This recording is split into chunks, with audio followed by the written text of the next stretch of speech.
All right, sisters, I have several announcements, so please listen carefully. Okay.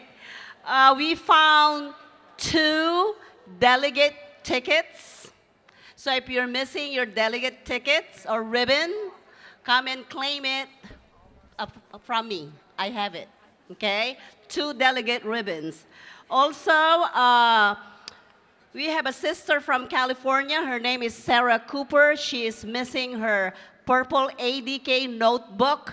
It was picked up before the opening sessions. So if you found it, can you just please give it to me? I'm sitting in the front row to the left. Oh, there it is, right there. Okay, I'll come get it.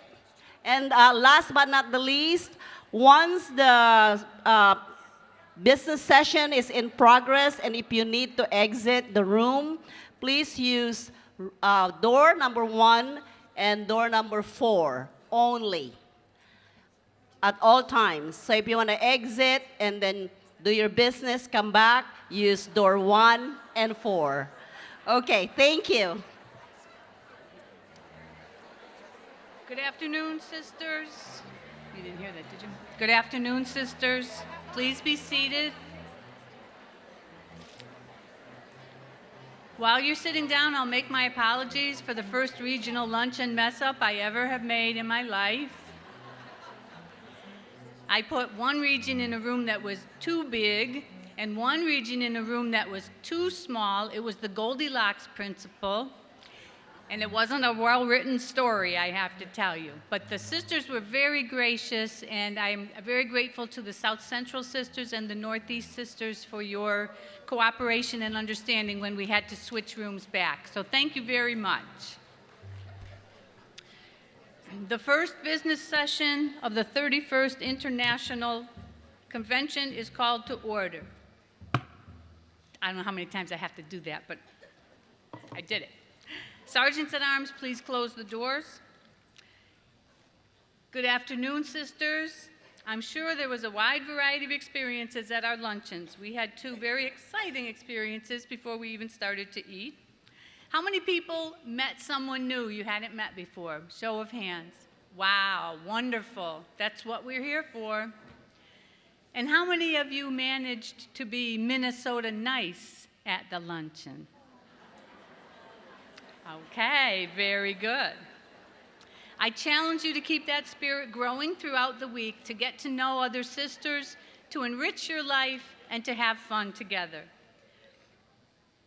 To begin our first session, I'm going to call on Mary Ann Lauder, Northeast Regional Chaplain, to provide inspiration to us.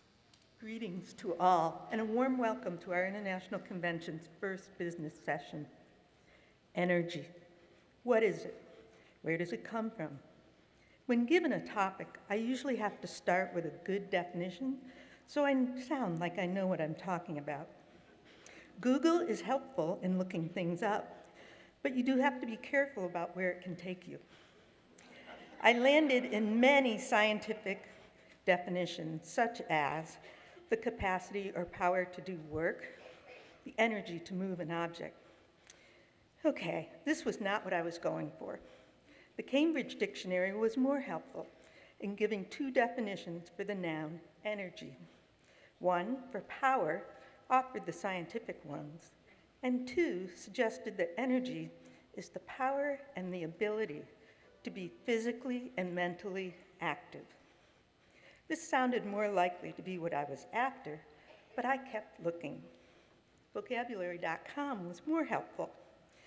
It agreed that the primary definition for energy is the more scientific ones, but energy can also mean enterprising or ambitious, forceful exertion, a healthy capacity for vigorous activity, or an imaginative or lively style. The general meaning of energy is the ability to be active. Okay, I know energy. I work in a primary school. You know, kindergarten, first and second grade. I see a healthy capacity for vigorous activity all day long. I also know Alpha Delta Kappa. Do we have a healthy capacity for vigorous activity? Oh, yes, we do. I still needed more help to frame my thinking about energy and Alpha Delta Kappa. I came across this quote from Norman Vincent Peale. The more you lose yourself in something bigger than yourself, the more energy you have. Yes, that's it. Alpha Delta Kappa gives us something bigger than ourselves that we can find a place to dig into and put our energy to work. I see Alpha Delta Kappa sisters attending meetings, state conventions, conferences, and the Educational Symposium. I see our Excellence in Education Award winners and know that we have the energy to uphold our founders' belief in excellence in education. Read the Kappan, or just look around you at your own chapter's altruistic activities and see the energy we would create in our efforts to help improve our communities. I am awed by the energy I see in our Organization for World Understanding. Not only do we put our money towards international projects and support ITE students, we have sisters who travel the world in support of these projects. The more we engage in activities in our chapters, in our regions, and here at the International Convention, the more energy we have for Alpha Delta Kappa. It is my hope that we lose ourselves in Alpha Delta Kappa this week and put all that energy to good use for our organization. Thank you, sisters. Thank you, Mary Ann. We know that we'll be looking for energy come Saturday morning, and I hope everyone will take good care of herself this week. Work hard, attend all meetings, stay hydrated, and get a little bit of sleep outside of this room. Melba gave me a piece of information that I think was very interesting and really is a testament to Alpha Delta Kappa and the worthiness of belonging. For the picture, when they were standing for the picture for Golden and Platinum Sisters, there were 2 Diamond Sisters and 16 Golden Sisters in attendance. That's wonderful. 2 and 6. Not only is it great that you have stayed in Alpha Delta Kappa that long, but the fact that you would give of your time and your energy to be here with us today is just wonderful. And we very, very much appreciate you all. Our choir will now perform a beautiful piece, Reflections, Yesterday, Today, and Tomorrow, written by a remarkable sister, Martha Scott, who was a member of Texas Beta Nu but has since joined Omega Chapter.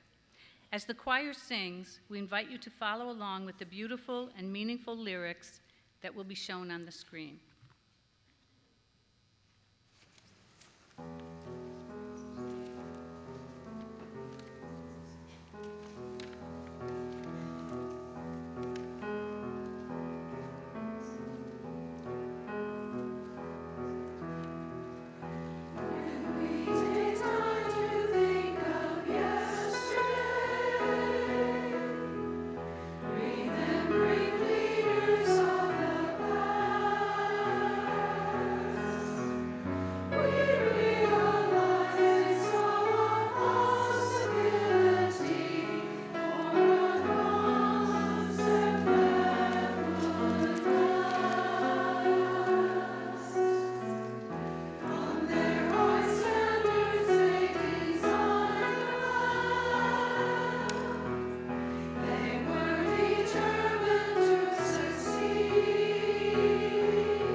Thank you, Josie, Brenda, Sisters of the Choir. That was beautiful, and Martha would have been so proud to have heard you sing her piece.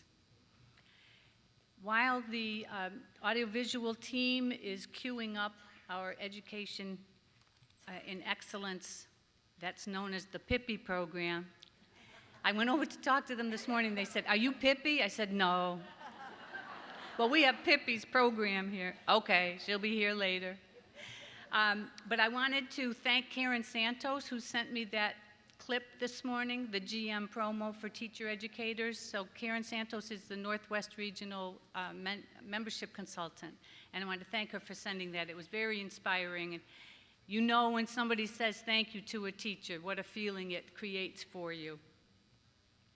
They say that excellence is doing ordinary things extraordinarily well. In Alpha Delta Kappa, we strive for professional excellence. To honor and celebrate that quality, Alpha Delta Kappa established the Excellence in Education Award. Pippi Rogers, chairman of the Excellence in Education Committee, is here to make some introductions and an exciting announcement.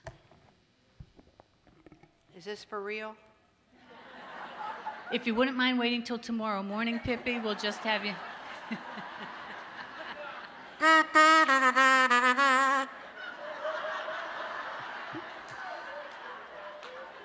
Oh, wait just a minute. I have to change my notes. It starts with good morning.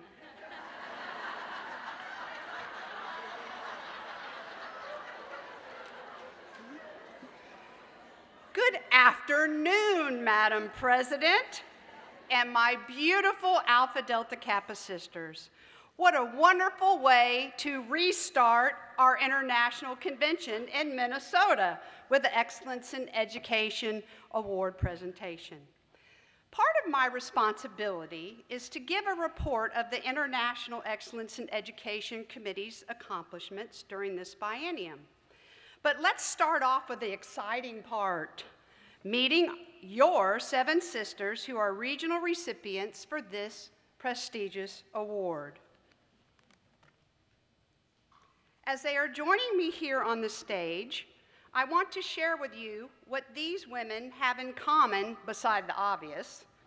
These sisters' collective contributions to education across our country is making a positive impact in cultivating lifelong learners. Their own community organizations are thriving and benefiting from the multitude of services they give. Each one of these ladies has been a Teacher of the Year awardee for their schools, in their teaching fields and districts numerous times. 2 of our administrators have also been Principals of the Year. All these sisters continue to train and mentor many educators. As Alpha Delta Kappa members, they have served on chapter committees, held offices, including 2 currently serving as chapter presidents. I could go on and on and on about the professional successes and accomplishments that these women have achieved, but that would take me until dinner. So since I have a time constraint, I'm sure you will agree our sisters standing here before us are not only an inspiration to the colleagues who nominated them and who wrote their recommendations, but are definitely a stellar example of Alpha Delta Kappa members.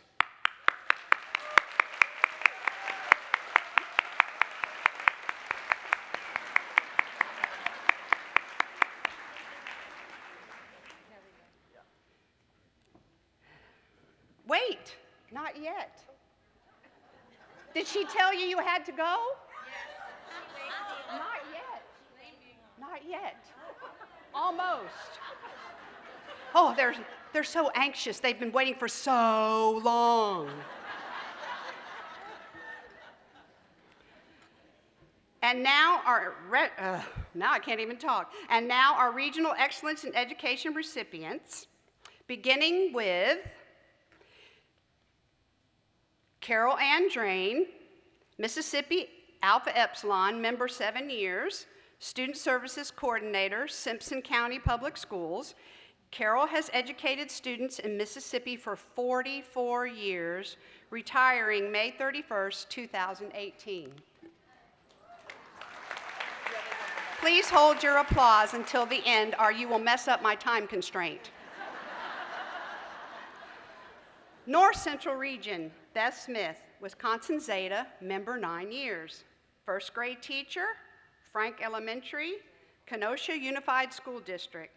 Beth has been teaching for 18 years. Northeast Region, Lisa Atwood.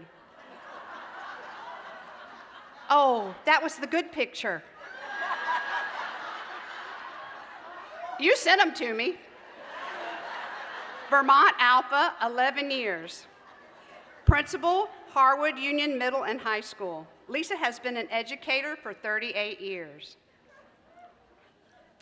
Northwest Region, Stephanie Borrego, Alaska Zeta, member 14 years. 7th and 8th grade health PE and recreational teacher coach, Ryan Middle School. Stephanie has been teaching for 18 years. South Central Region, Lynn Blosser, Missouri Beta Xi, member 13 years. K-5 gifted education teacher, the Center of Creative Learning, Rockwood School District. Lynn has been teaching for 28 years. Southeast Region, Camille Hedrick, North Carolina, Beta Omicron, member 14 years. Principal, Panther Creek High School. Camille has been an educator for 40 years. Southwest Region, Phyllis Robinette, Colorado Etta, member 5 years. Second grade teacher, Lewis Palmer Public School District, number 38. Phyllis has been teaching for 34 years, and now give it up. Okay, now you can go.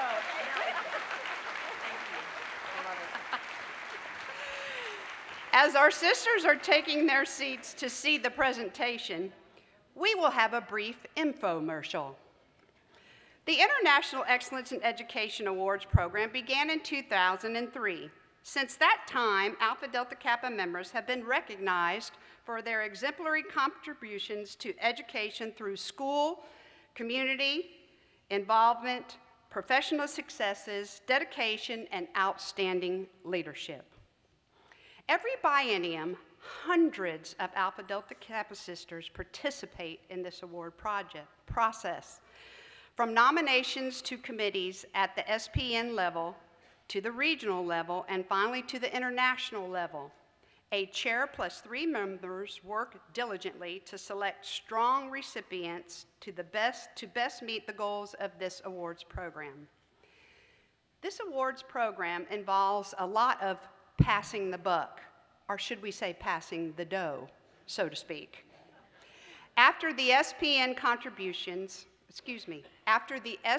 see, I'm trying to speed along here. I gotta take a breath. After the SPN convention's announcements of their recipients, names are sent to the 7 regional committees who then adjudicate all SPN recipients. After adjudication, the regional committee recipients are announced at their respective regional conferences. At this time, I would like to thank all of my sisters who worked tirelessly this biennium to make this part happen. Regional chairs and committee members, would you please stand? Give them a hand.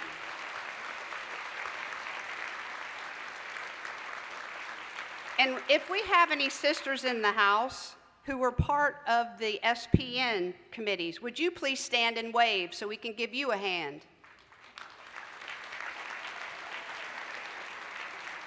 Thank you so much for your work on these committees. Finally, names of the regional award recipients are sent to the members of the International EIE Committee to select the awardee of the International EIE Award Program. Members of the International Committee have been phenomenal throughout this biennium, clocking hours as if we were beginning teachers. My committee endured countless emails and the special needs jump drive. Love you. One of my committee members is here, Lee Mizuko. Would you please stand? And before we give it up for Lee, please stand, dear. Before we give it up for Lee, I have one more person that I need to acknowledge. A sister who held my hand during this colossal responsibility. Our IEB member and my EIE committee liaison, Glory Beedson. Gloria. Thank you, my dear sisters. I love you both. Participation was strong this biennium from our SPNs, with over 70% adjudicating candidates. But we can do better.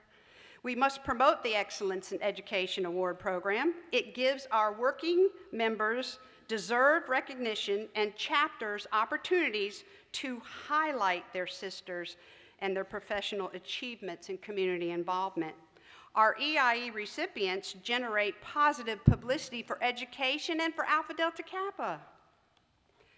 Now, back to our program. I know all my sisters in this room read their December 2018 Kappan, didn't you? In which these regional recipients wrote an article about themselves. Aiming to avoid that repetition, I will share from people in the nomination process with added questions so we'll know these educators a little bit better. What was the first teacher-student event that gave you goosebumps assurance you were in the right profession? Carol Ann. Whether it was my kindergarten students making the connections to letters and their sounds as I ultimately watched reading occur, or one of my senior students expressing appreciation for extra help that allowed their exit from secondary and post-secondary education, I gained much pride and satisfaction throughout my years in education, which allowed me to see the results of the diligence and my hard work. A parent wrote, Mrs. Drain holds high expectations for all her students, regardless of their functional capabilities, socioeconomic backgrounds, or academic levels. She models and communicates her beliefs that every child should receive the best education possible with the right support services and enough time. All her students can be successful. Mrs. Drain used all of her skills and expertise of multiple instructional strategies to ensure my children's learning styles and remedial needs were met. Besides supportive and successful classroom learning experiences, she gave my twins, one which has a form of autism, field knowledge through the variety of careers related to their interests and volunteer opportunities. This gave my boys reason to set goals for their future, for the workplace, and as a contributing citizens. My twins graduated from high school and are both currently enrolled in college because Mrs. Drain's dedication, encouragement, and passion for teaching and children. I am forever grateful for the services she provided that led to the success of my children and many, many more.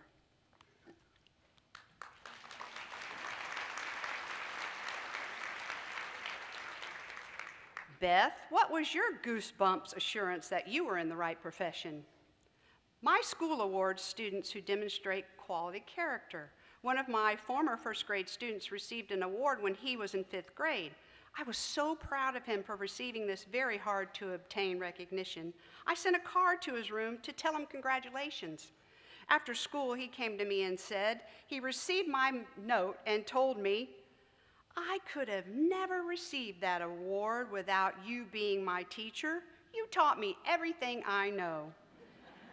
It warmed my heart that years later he had connected what I taught him about being a positive role model, and as a productive member of the classroom, he could and did make a difference. Beth's principal wrote, Beth provides and helps parents find resources for their child and coaches. She coaches them on how to use and reinforce their learning. She will text them when there are celebrations in the classroom because she understands that parents are a vital part of the success of their children's education. When a child leaves our school, Beth is still by their side. A former parent called to for some advice on how to advocate for her child in her new school. One of her students starting middle school needed help with riding the bus to school. Beth rode with her to practice the route and got a laptop donated to her. Beth has volunteered for the past 16 years to have an inclusion classroom. This classroom model has a variety of special needs where students are encouraged to explore their unique qualities and celebrate each other's successes. Beth continuously supports her students in and out of school as a council president of the Community Outreach Program and the leader of the Frank Neighborhood Project. Beth works extremely hard to leave a positive impact on all her students, their families, and her community.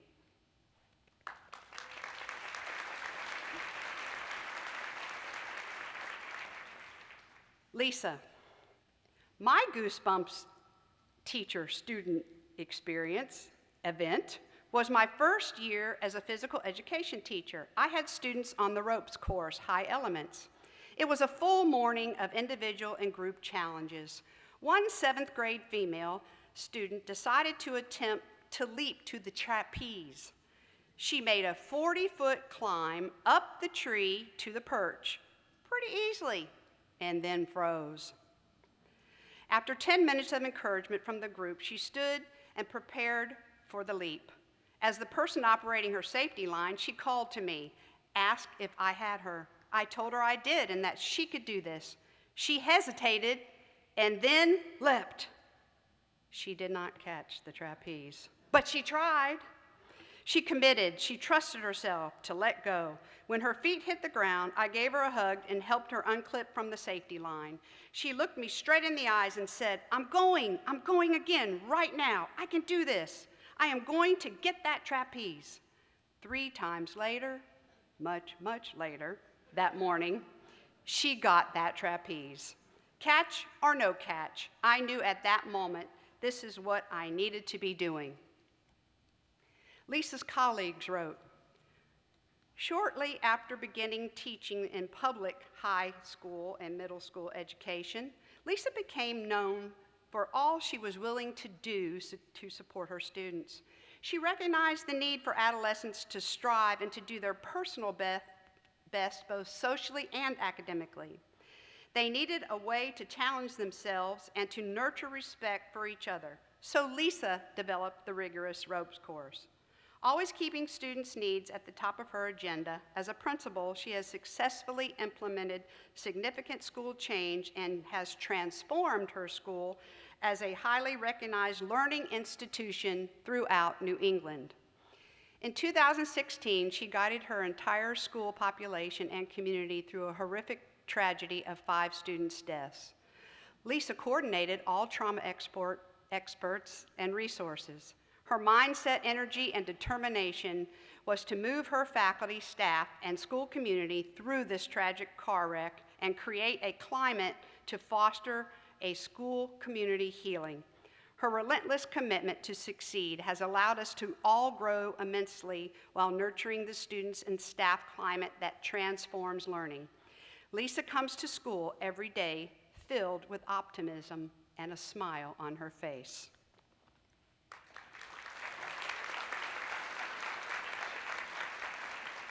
Stephanie, what was your goosebumps assurance that you were in the right profession? Seeing my students take the lead and succeed. One event was a health fair presented by my students alongside some community entities where the rest of the school to participate. The community organizers' booths were good, but the students' booths were more fun, more engaging, and much more informative than the community booths. The theme being the Wizard of Oz, my students had different stations with the heart, with the brain, with courage, with home, and Emerald City being for stress management. Students were knowledgeable about their topics and enthusiastic in their presentations, and they had fun seeing the smiles on the participants' and presenters' faces, with the spring in their step from the satisfaction of a job well done. This made me feel that things were just right with the world. Students, parents, and colleagues wrote, Stephanie has this contagious energy and passion for teaching. Students say she's awesome. They learn and remember content she teaches because of how she engages middle schoolers. Using hands-on projects, she becomes a facilitator, collaborator, and director. Students take the lead. One of Stephanie's own learning experiences was through a cultural teacher exchange, spending a week in Cake, Alaska, to the Tlingit culture camp. She broadened her knowledge base, gained great awareness and understanding for the native Alaskan culture. From this experience, Stephanie created a yearly exchange program for students and teachers partnering with rural middle school, and they exchange ways of living. Stephanie spends professional development days teaching and leading professional activities and instructing first aid and CPR to 8th graders after school. She coaches the only high school ballroom dance team in Alaska. Last spring, she took 25 dancers, 10 chaperones, school supplies, personal health care items, a toy, all to Fiji. They presented a dance program and worked within the groups to teach basic dance moves. Stephanie is a positive force in her profession and community while emulating healthy skills.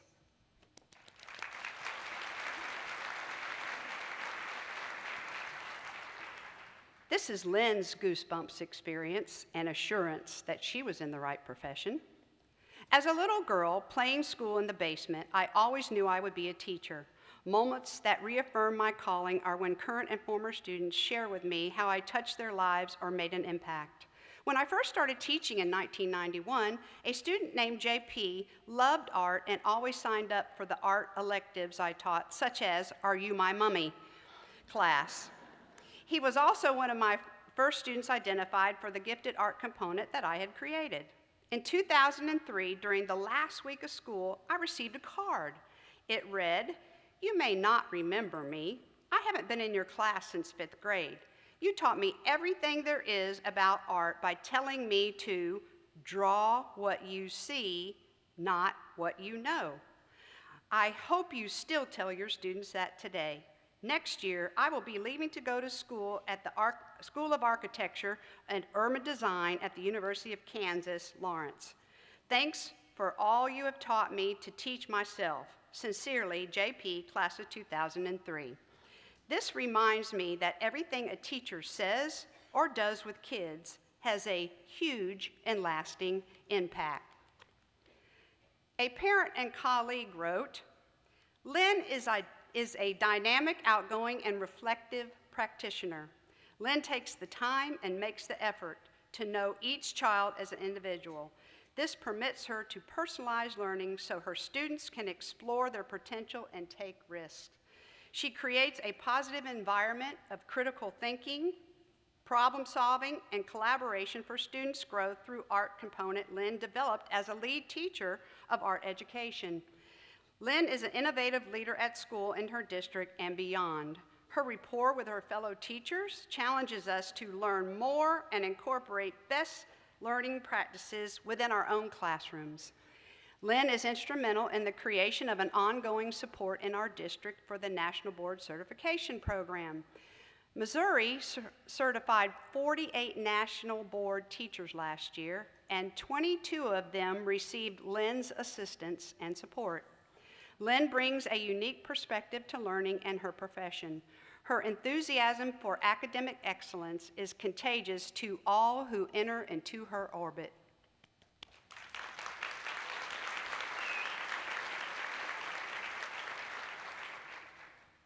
Camille's events that gave goosebumps assurance. With so many years in the classroom and in the schoolhouse, there have been many great moments. I have had many students who take chances and went to competitions to take the next level of Latin, even when it wasn't the easiest course on their schedule. Not the easiest, no kidding. Latin, whew. I remember a special moment when I had a student for 2 years, and both of us kept plugging along. He had difficulty understanding how languages work, but he never gave up, and I never gave up on him. Suddenly, we were in review week of year 2 of Latin, and Latin finally clicked with him, and he knew all the answers. He and I were both so satisfied. I still remember his name, Eddie, and his face. The students who have to try harder and don't give up always get me. However, my favorite thing in the whole world that makes me incredibly emotional every time is when I'm looking out at my graduating seniors and saying, "Turn your tassels." Her colleagues and superintendent wrote, "As a principal, Camille still continues to be a teacher. All who work with Dr. Hedrick experience her passion and excitement in being creative, learning the importance of data-driven instruction, and growing professionally to exceed expectations for their students as well as themselves. Her expertise in technological adoption and acceptance, engaging and empowering diverse parents and stakeholders, builds the school's strong family-school community partnerships. Camille has always made decisions considering what is best for the student. Dr. Hedrick's High School is recognized for academic achievements in sports, but also has a high rate of low-income families. Having grown up in poverty, Camille understands the rigor of school challenges when you don't have your basic needs. She often shares her own personal story of struggles as a child living in poverty and praising her teachers that did not let her fall through the cracks. She provides professional development for the faculty to improve the meaningful relationships, communication skills, and relevant curriculum that approaches societal issues. Camille works collaboratively to seek solutions and promote high levels of teaching and learning which exceeds the boundaries of the school building.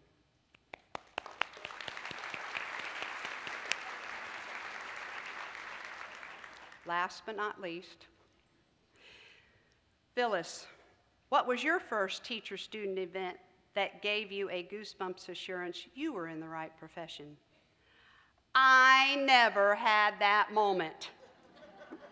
I have always known I wanted to be a teacher from when I was in elementary school, and my teachers would send me down to the kindergarten to help during my recess, and I begged to do this.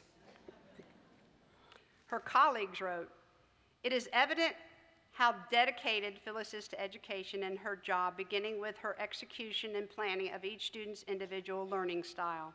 She puts her heart and soul into her class and makes learning fun no matter what the subject or unit they are studying. She loves to teach, and her students know it. Phyllis also shares her talents and leadership skills with hundreds of educators.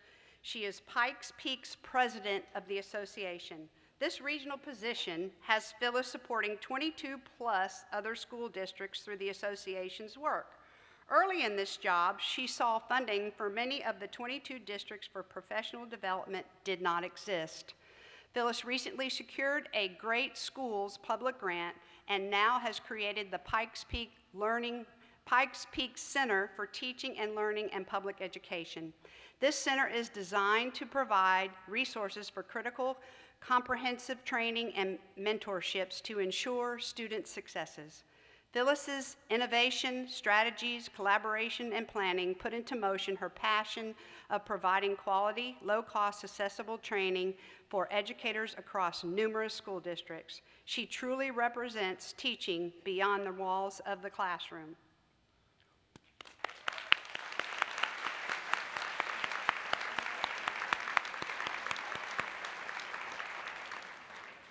It has been the most rewarding thing to learn about sisters across our organization who continue to jump feet first into our profession, wade through the demands of the job, and move forward with professionalism and grace. The selection of the international award winner is a daunting task due to the exceptional quality of successes and contributions to education through school and the community. Our recipients exhibit so many things. Everyone in this regional recipients are deserving of recognition. Please join me in congratulating one more time our regional leaders.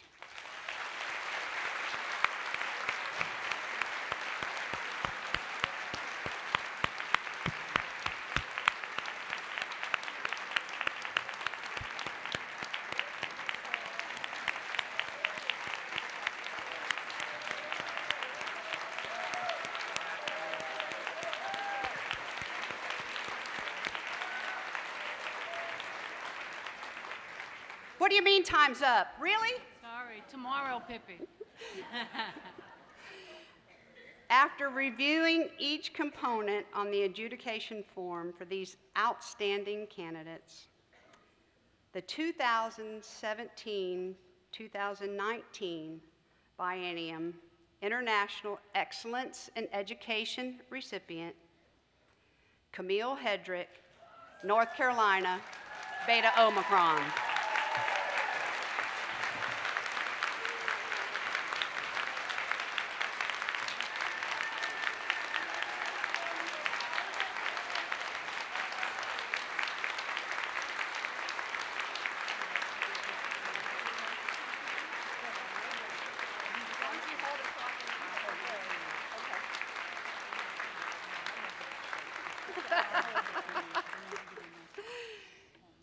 Camille, this engraved memento is your award for the International Excellence in Education. And it reads, I can't read it yet, hold on. The Alpha Delta Kappa 2019 International Excellence in Education Award is presented to Camille Hedrick, North Carolina Beta Omicron chapter, in recognition of her outstanding contributions to education. July 17, 2019, Minneapolis, Minnesota. You betcha.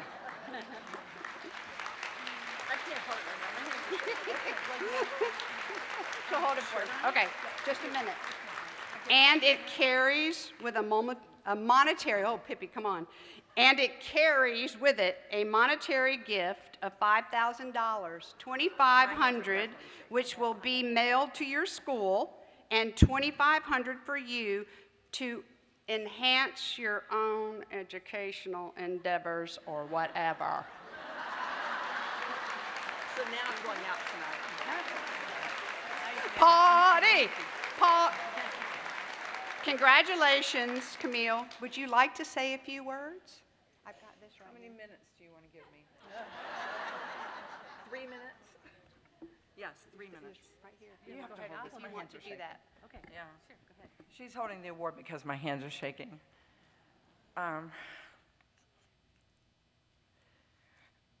So thank you, and thank you first.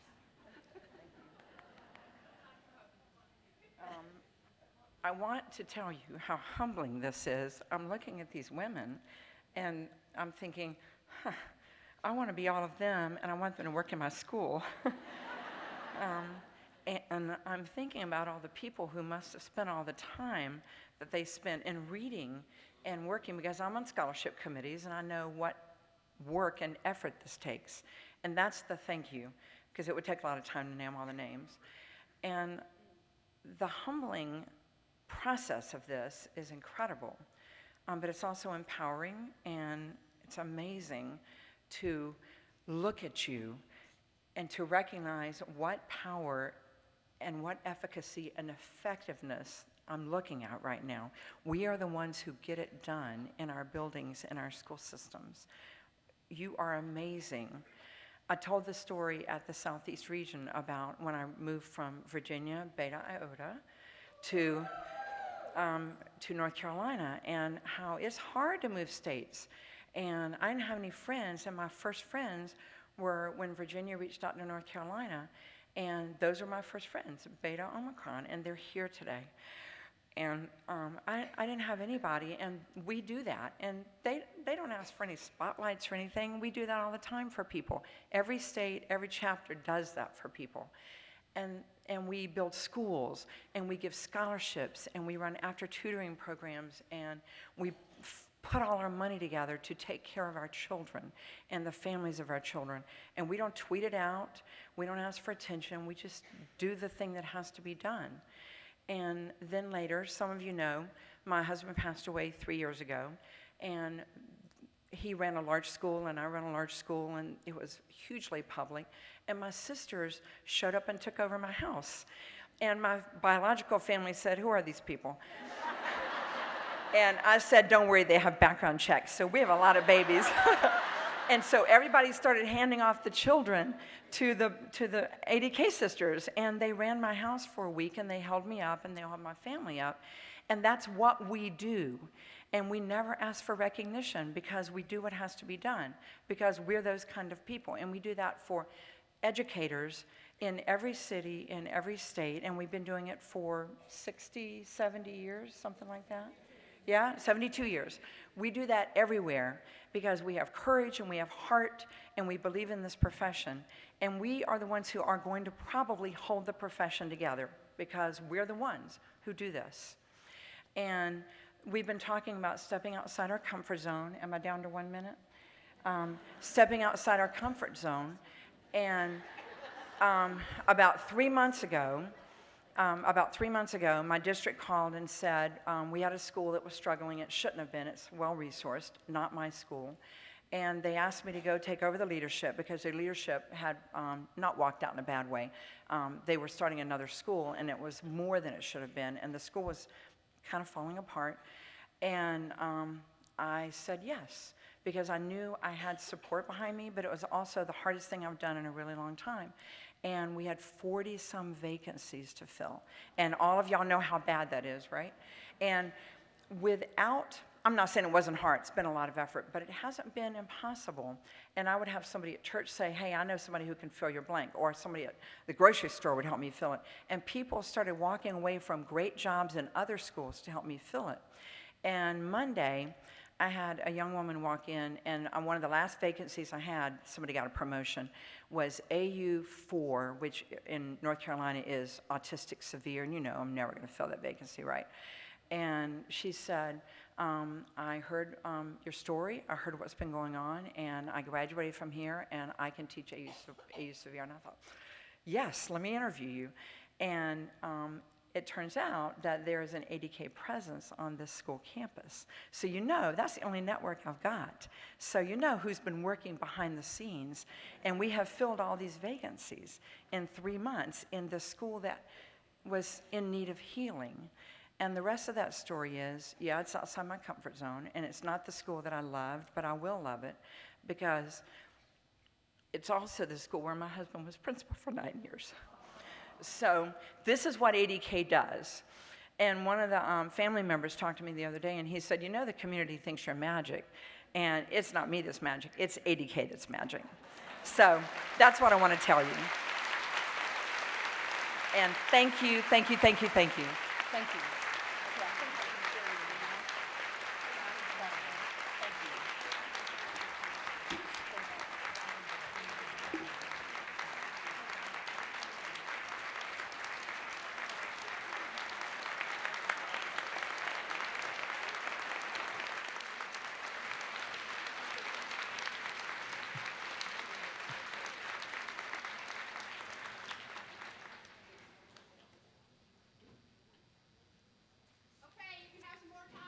Isn't she wonderful?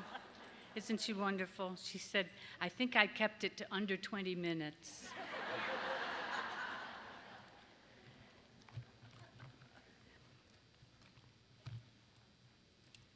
Sisters, it's time for our executive board report. First, I want to congratulate.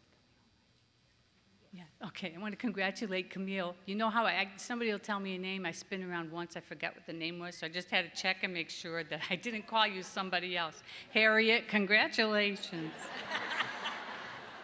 But it's a wonderful Lifetime Achievement Award. And to each of our regional recipients, you have been honored in your region, and we have such great respect for you and hold you in such great pride in our hearts. So thank you very much for all that you've done for the field of education.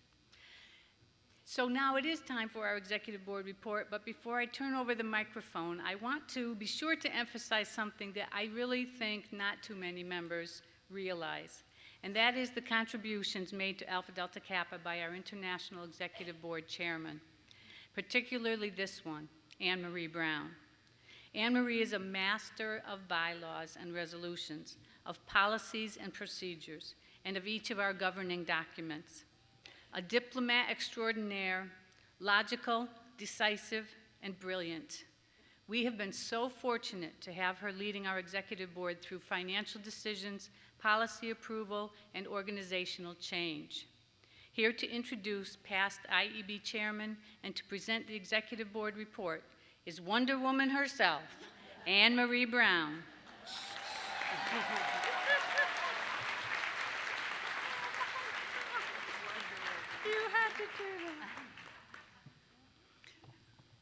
Thank you so much, Sue. You can tell we've worked really well together this biennium. All right, sisters, knock, knock. Who's there? International Executive Board Chairman.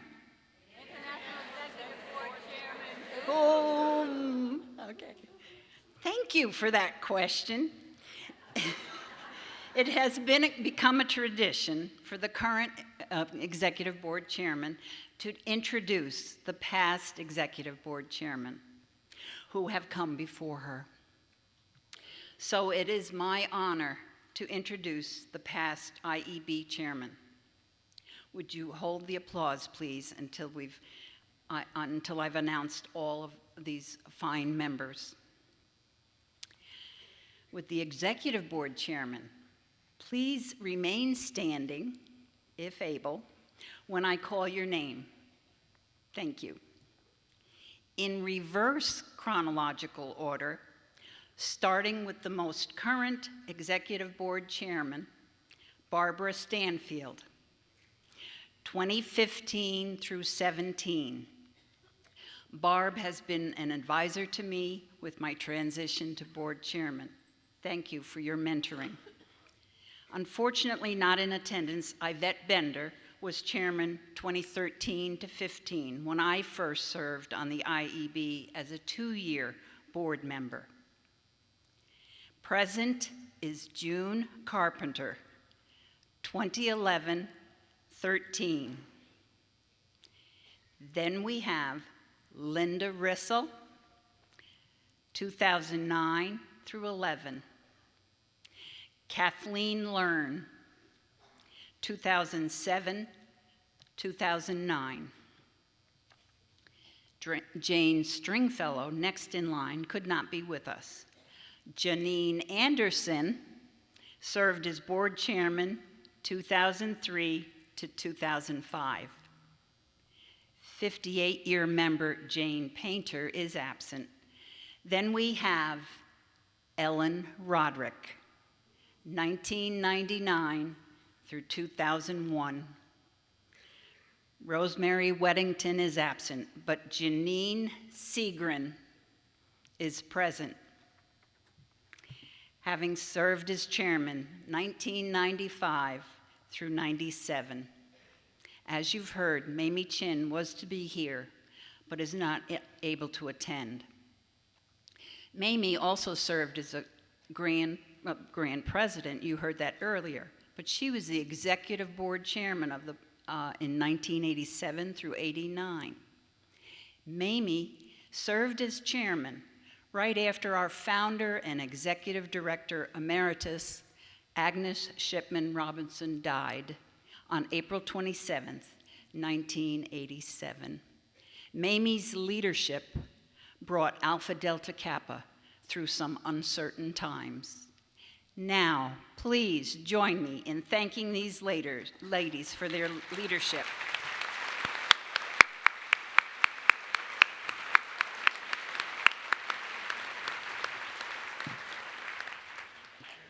Well done, ladies. Thank you. Accomplishments of the 2017-19 Executive Board and a strategic plan report are the focus of the rest of this presentation. I hope you will make note of some of these actions and share them with your chapters when giving your convention reports this fall. The International Bylaws is the guiding document with which most members may be familiar. It only mentions the International Executive Board 6 times in 25 pages. The international chapter, by comparison, is mentioned 36 times. Part of that understatement of the IEB is because, in addition to the international bylaws, the Articles of Incorporation the Constitution and the policies and procedures are the guiding documents by which the executive board functions, following prescribed purposes, responsibilities, and policies and procedures. The Articles of Incorporation in the Constitution shall only be amended by the International Executive Board. After careful study and deliberation, there were 3 changes made this biennium to those documents. Changes to the Constitution are effective upon notifying the membership. Tomorrow, the delegates will vote on the conforming amendments to the international bylaws regarding these changes and to bring the bylaws into compliance with the Constitution. The first change to the Constitution made last fall was to remove the 2-year requirement for membership. Although not all members embraced this change, many supported it with comments in emails and notes. It has made a positive change for membership recruitment. The local SPN chapter does make the final determination to invite a prospective member for initiation into the organization. The executive board decided the membership option would widen the field of potential members in a couple of specific ways. First, we now have 2 collegiate Alpha Delta Kappa collegiate club, and once those members complete their education and receive contractual positions in education, they are eligible to be invited to join an SPN chapter. Those of you who were in New Orleans in 2017 got to meet Chloe Woodruff, who was the first president of the Ball State Alpha Delta Kappa Collegiate Club. Since her graduation and subsequent acceptance of a teaching position, she was initiated into Indiana TAW chapter in February, rather than wait until after June 2020. She is an active member now. Chloe will be here at this convention, arriving tomorrow. The second specific way to widen the potential source of members comes from supervising and observing student teachers that may be in your schools or under your tutelage. After an exemplary student teaching graduates and is employed, they may be invited for membership in less time than previously required for membership. The other 2 changes of the Constitution were made for the application of the 501c3 IRS designation for the organization. The Alpha Delta Kappa tax attorney made the necessary changes recommended for this purpose, and the IEB voted to adopt those changes. The changes were also made to the amended and restated Articles of Incorporation, which were adopted and filed in February with the Secretary of State of Missouri. Final 501c3 application and documentation were filed with the IRS in May. So we're eagerly awaiting the decision, and we hope to have it in 3 to 6 months. The Alpha Delta Kappa Foundation has always been a 501c3 designation, and that will not be affected by this process. The new organization designation will cover all participating states in the United States, Puerto Rico, and their chapters. Once the redesignation is awarded by the IRS, participating chapters and states will become immediately eligible to receive tax-deductible donations. Yeah. This should greatly improve our ability to solicit revenue with the 501c3 designation. Now, depending on the laws, here's the trick of it, of the particular state, the exemption of the states and chapters may be eligible for sales and property tax exemptions. States and chapters will have to check local tax exempt laws. These are some of the strategic decisions made by the board while trying to hold on raising dues with the declining membership numbers. The IEB and international chapter is still learning to operate under the reorganization of the last biennium. Excuse me. These lights are brutal up here. And we're following the principles in the book, Road to Relevance by Cover and Byers, subtitled 5 Strategies for Competitive Associations, recommended by our consultant, Dave Fellers. The Executive Board renders strategic decisions guided by the Alpha Delta Kappa Strategic Plan 2018 to 2020. The complete strategic plan is available on the Alpha Delta Kappa website. International chapter, international membership committee, and international standing committees are all working toward achieving these goals. I will outline some of the additional decisions made this biennium, guided by the strategic plan.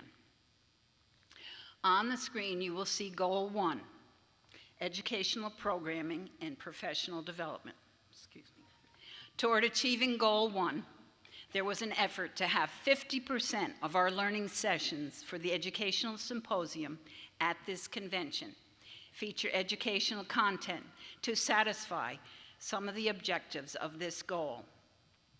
Leadership development opportunities while identifying future leaders was an objective at this convention and the regional conferences last summer. You will be hearing about an exciting new program in development, Alpha Delta Kappa Connect. The program will enhance professional and personal development and will coordinate our talented members who wish to participate. Moving on to Goal 2, altruism and community service. The International Altruistic Report will be heard at a later time, so I will not comment specifically now on our endeavors, except to say this is an organization of very generous members. The IEB did authorize $35,000 to be donated to both international altruistic projects, Alzheimer's Association and St. Jude Children's Research Hospital. Foundation Chairman Ruth Ann Griggs and Vice Chairman Gloria Beatson planned, organized, and carried out a very successful visit in March. Our members gathered in Memphis, Tennessee to tour St. Jude Children's Research Hospital and hear about their innovative research. Pictured on this slide is the Alpha Delta Kappa brick, purchased and appearing on the Walk of Honor, located on the campus of St. Jude. Thank you.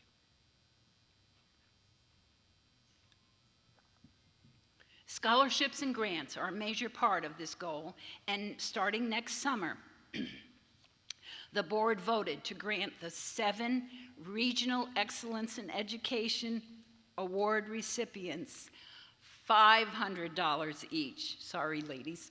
$500 each will be paid for from the foundation. That's up from $200, so it's a nice little bump.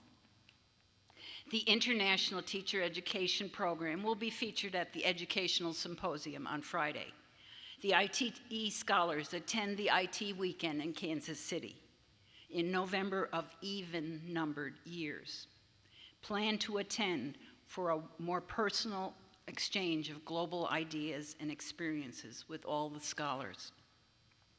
Goal 3, preserve and vitalize Alpha Delta Kappa chapters.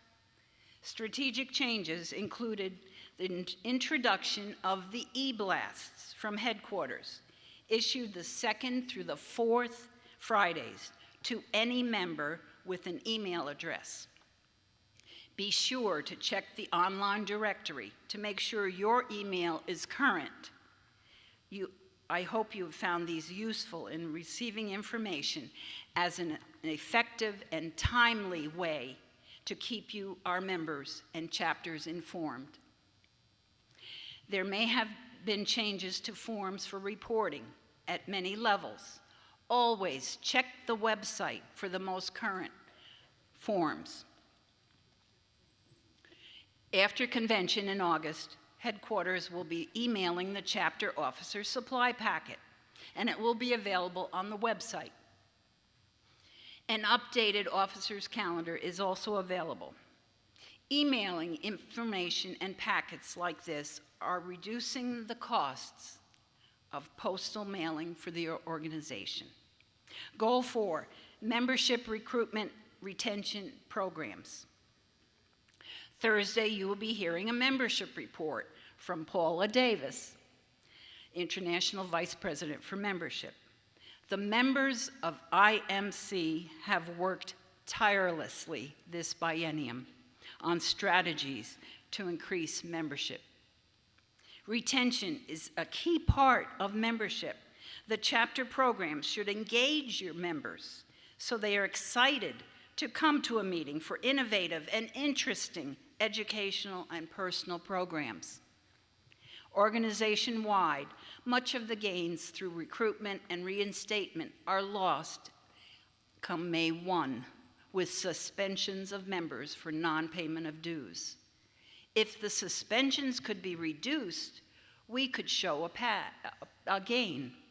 Think of this as a twist on the return of investment. If the member is invested in the chapter, she will return. Plan those chapter programs to keep the members active and coming back. Goal 5, promote Alpha Delta Kappa in the teaching profession. The public service announcement was an idea conceived by Executive Director Laura Bourgeois. The idea was shared with Sue and I at our first site visit to Minneapolis. When shared at the next IEB meeting, the board supported the development of the PSA. On May 17th of this year, the E-Blast unveiled the 32nd PSA to the membership, and it was released to television stations.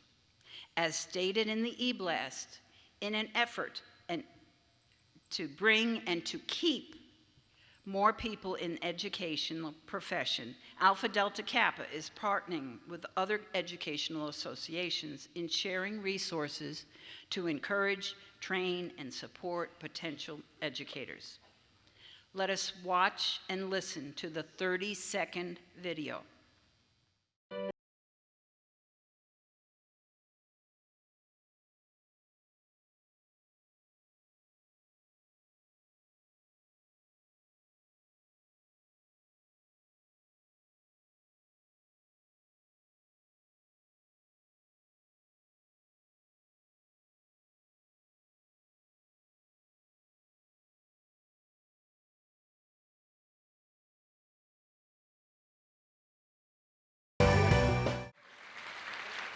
If that didn't look familiar to you, because that's an early copy of what we proposed, the most current copy is available on the website if you want to see it there. Surprise. Okay, moving right along, the resource link takes you to the Alpha Delta Kappa website and the scholarships and grants page and the professional development pages. FCC, Federal Communications Commission, restrictions for a PSA only allows for educational content. So we couldn't obviously link it to Alpha Delta Kappa only. Therefore, the connection, when they see this PSA, our logo is at the end of the final copy that's out there. Therefore, the connection is with these educational resources. Of course, once on the website, a visitor may look at most of the information, except for the password-protected directory pages. The other resources pages linked to some of the other organizations in the Trust for Ensuring Educators, of which we are affiliated. Goal 6, this is our last one. Goal 6, maintain the infrastructure and governance of Alpha Delta Kappa. Aside from the governance information reported at the beginning of this report, the IEB was also responsible for studying the feasibility of the resolutions adopted at the 2017 International Convention. A report for resolutions 4 and 5 was printed in the June Kappa. Briefly, Resolution 4 on the representation and composition of the IEB was voted to continue the current method of electing board members. Road to Relevance, remember that book earlier, Road to Relevance, cited earlier, asserts that associations need boards composed for performance, not boards composed according to geography, special interest, who one knows, or how long they've been hanging around. We believe a small, competency-based board with directors carefully selected for competencies critical to the organization's future can be more effective. And that's a quote from that book. Resolution 5 was to study the feasibility of displaying the flags of all our nations at headquarters in Kansas City. Again, more details are in that June Kappa. The flags of all nations are now hang inside headquarters, next to the Alpha Delta Kappa banner, which is here this week. Although the flags are beautiful and a dignified display. And there we are. Okay. In closing, know that it is difficult to summarize all that was accomplished in our meetings in the short time allotted for this report. The actions of each meeting are reported in the December and June Kappa each year.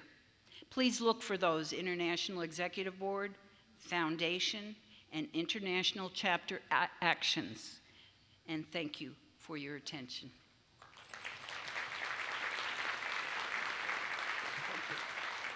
Okay, see what happened was Anne Marie brought her own script and she didn't turn the pages in my book. That's why the delay. I apologize, but thank you, Anne Marie, for that wonderfully comprehensive report of the activities of our executive board. And sisters, you should now have a better understanding of the work that our executive board does. They work tirelessly on our behalf. And anyone who has ever served on the Alpha Delta Kappa International Executive Board, would you please stand? Ever served on the executive board?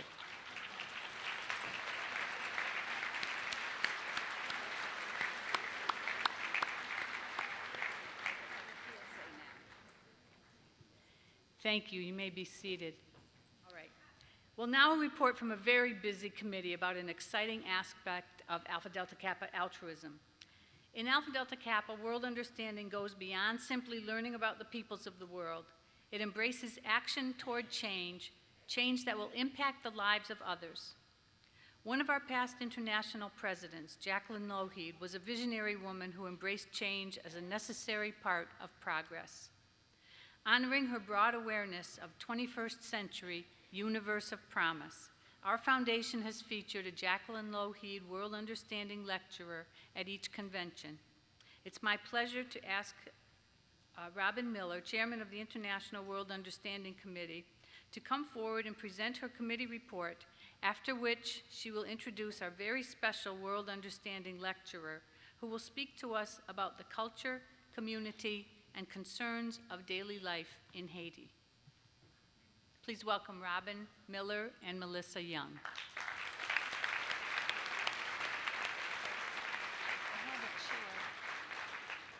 Okay, are you awake?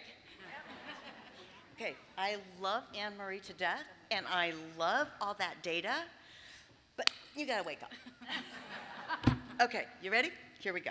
Okay, it has been a privilege to serve as the chairman of the International World Understanding Committee for the 2017-2019 biennium. I'd like you to meet, and I'm very pleased to introduce the members of my committee who have worked extremely hard, reading long hours, all the wonderful proposals given by all of you. Mary Ellen Pinion from the Gulf region, please stand up and stay standing while we are giving your name. Susan Jacob, North Central region. Sue McDowell, Northeast region. Terry Snodgrass, Northwest region. Rachel Schenkel, South Central region. Barbara Haney, Southeast region. And Sarah Cooper, Southwest region. Thank you, ladies.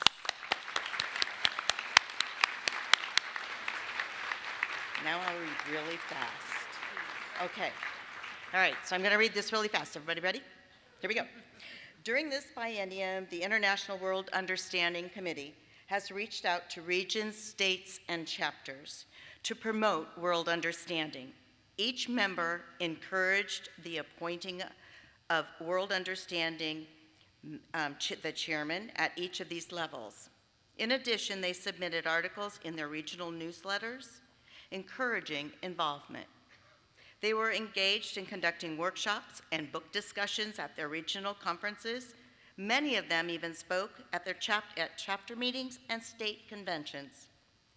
A World Understanding book review group was founded with many sisters across all of our states participating in reading a book that pertained to world understanding and sending in reviews. These titles and reviews will be highlighted in each issue, hopefully, of the Kappa, as well as a link added to the website under World Understanding, going off script. If you go under World Understanding, there are 3 sections. One will say book titles, and it's just book titles according to countries and states. And that one is just strictly book titles and authors. The second one says book reviews, and those are the ones that are sent in by all of the sisters. Some might be on the first one, but not necessarily. So if you or your chapters want to read a really great book, looking for a world understanding book, that second one's for you. The third one is children's books. There are children's books that are reviews for children with world understanding titles, and then there's a part of the link underneath that of YouTube read aloud world understanding children's books. So all of you teachers that teach, go to that. There's a plethora of wonderful things on that book, on those links. Okay, continuing. Okay, the major responsibility of the committee during the biennium was to independently read, evaluate, and rate 17 proposals. Following the selection of the top 3 proposals, every member of Alpha Delta Kappa had the opportunity to cast their vote for the winning project. Project Teach 2 was selected, and the committee began promoting fundraising efforts within the chapter states, provinces, and nations in their regions. Letters of appreciation were sent to all individuals, chapters, districts, states, regions, provinces, and nations who contributed to Teach 2. The World Understanding Project is the first of its kind to continue on from the previous project. The dedicational trip to Imagine Missions, are my pictures showing up there? Oh, Manny.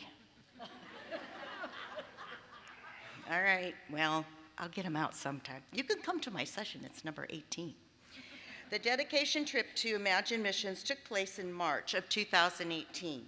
12 members traveled to participate in the dedication and provide teacher training to the staff of Imagine Missions. The staff training consisted of staff group activities followed by staff and committee members breaking into small teaching groups according to the grade levels of the committee members' expertise. Revisions to the proposal submission forms were discussed and implemented, as well as a recusal process for members of the committee where a conflict of interest may be perceived. We would like to thank the Alpha Delta Kappa members for their commitment and generosity, big, big hearts, to the World Understanding Projects. We would also like to thank President Sue Pelchek, Executive Board Member, Anne Marie Brown, Executive Administrator, and especially Laura, who's gotten me through everything, and the entire International Executive Board for their advice and support. It has been an honor and a pleasure to serve as the World Understanding Chairman and work with amazing women to promote world understanding. Thank you. Okay. Now, for the most special part, is that I get to introduce Melissa, who's become a friend. Now, it's my pleasure to introduce the International Director of Imagine Missions. Melissa grew up in a small town in Ohio, as did I. She attended Muskingum College, where she got her undergraduate degree in early childhood and taught first grade and kindergarten for 7 years, until she made a trip to Haiti that changed her life. Melissa has worked in Haiti for the past 10 years, overseeing the daily care of 100 children and staff. Melissa worked to provide a family, faith, education, and a future for the children at the Imagine Missions Children's Home. During her time in Haiti, she was blessed to become the mom of 4 wonderful boys, and she has 3 of them here with her, so later you might get to see them. Watson, 18, Lulu, 10, is it Luxon? Leekson, that's not how it's spelled. Leekson, 9, and Marvin's 4. Melissa and her 3 boys now reside in Ohio. Marvin's is currently in the process of coming to the States. Melissa now runs the administration side of Imagine Missions and has a fantastic staff in Haiti running day-to-day operations. She travels every 6 to 8 weeks to Haiti to spend time with her family there and support her staff on the ground. Please welcome, oh, I'm gonna murder this one, Jacqueline Lougheed, World Understanding Lecturer, Melissa Young. Lougheed. You're gonna do great. Thank you. Yes. Good afternoon. It's such an honor and humbling to be asked to be your World Understanding keynote speaker today, and a little nervous and nerve-wracking at the same time. I just want to thank all of the Alpha Delta Kappa sisters for including Imagine Missions in your mission to teach in Haiti through your World Understanding projects and funding. I want to start by sharing something with you so you can truly see the direct impact you've already had in Haiti and the impact you're going to be making in the future, as well as sharing some cultural and history about Haiti so you have a better understanding of what we are doing in Haiti. In 2003, the average age of a Haitian 6th grader was 16 years old. 16, yes, it's shocking. In 2011, I moved to Haiti in a series of surprising events, was suddenly asked to take responsibility for about 120 children and youth in Haiti. I always wanted to be a mother. After all, I was a kindergarten teacher and employed my mothering instincts every day at work. But taking responsibility for 120 children really was overwhelming, to say the least. Also, when you're looking at Haiti as the poorest country in the Western Hemisphere, this also happened the year immediately following the earthquake that was the deadliest in the 21st century. The statistic I shared about a 16-year-old 6th grader was a sad reality of the place I was parenting. There was so little time to do anything but survive, so I was forced to take one day at a time, praying that I could do something for my 16-year-olds in the orphanage who hadn't even reached 6th grade yet. One of those teens was named Eric Alcide. Through a mixture of poverty and death in his family, Eric was given up to our orphanage long before I arrived in Haiti. And his family had not been able to afford primary education before he came. Before I arrived, no one in the orphanage was required to attend school past 6th grade. I sought to improve education little by little, but in the beginning, my primary concern had to start with the basic needs like proper nutrition and medical care. The problem was that a quiet 16-year-old like Eric, who had no formal education beyond 6th grade, no job skills, and was just 2 years from legally being forced to leave the orphanage, did not have a very bright future ahead of him. This put me in a huge dilemma as one caring for so many teenagers like Eric. I will better explain why that statistic about 6th graders was true in a few moments. But let me just fast forward for you from 2011 to 2019. Today, 420 students attend Imagine Mission's tuition-free school. The school offers 16 classes from pre-kindergarten through the end of secondary school. Imagine Mission supported Eric through community housing and nutrition well past his 18th birthday. Eric just completed his final year of secondary school called Philo and is currently sitting for the national exam that he has to pass to officially complete his Philo year. But no matter whether Eric passes this exam or not, he can walk with the confidence that he has finished secondary school, joining a minority of Haitian young adults who have accomplished the same thing. Eric's future looks dramatically different now in his 20s than it did when he was just 16 years old. You have heard me say that we have 420 students at Imagine Mission School, and 100 of those children are supported directly by Imagine Missions, living in our children's home or, like Eric, in our transitional housing. That means that roughly 320 of our students are from the surrounding community. Without free education, many of those 320 youth are at risk of being surrendered to an institution like an orphanage. Unfortunately, in a country where 59% of the population lives on less than $2 a day, and 2/3 of the labor force do not even have formal jobs, and an estimated 80 to 90% of schools are private, a majority of those being run by entrepreneurs who charge tuition. For example, one of our Imagine Mission's hardworking security guards, Roche, is the father of a 4-year-old kindergarten student.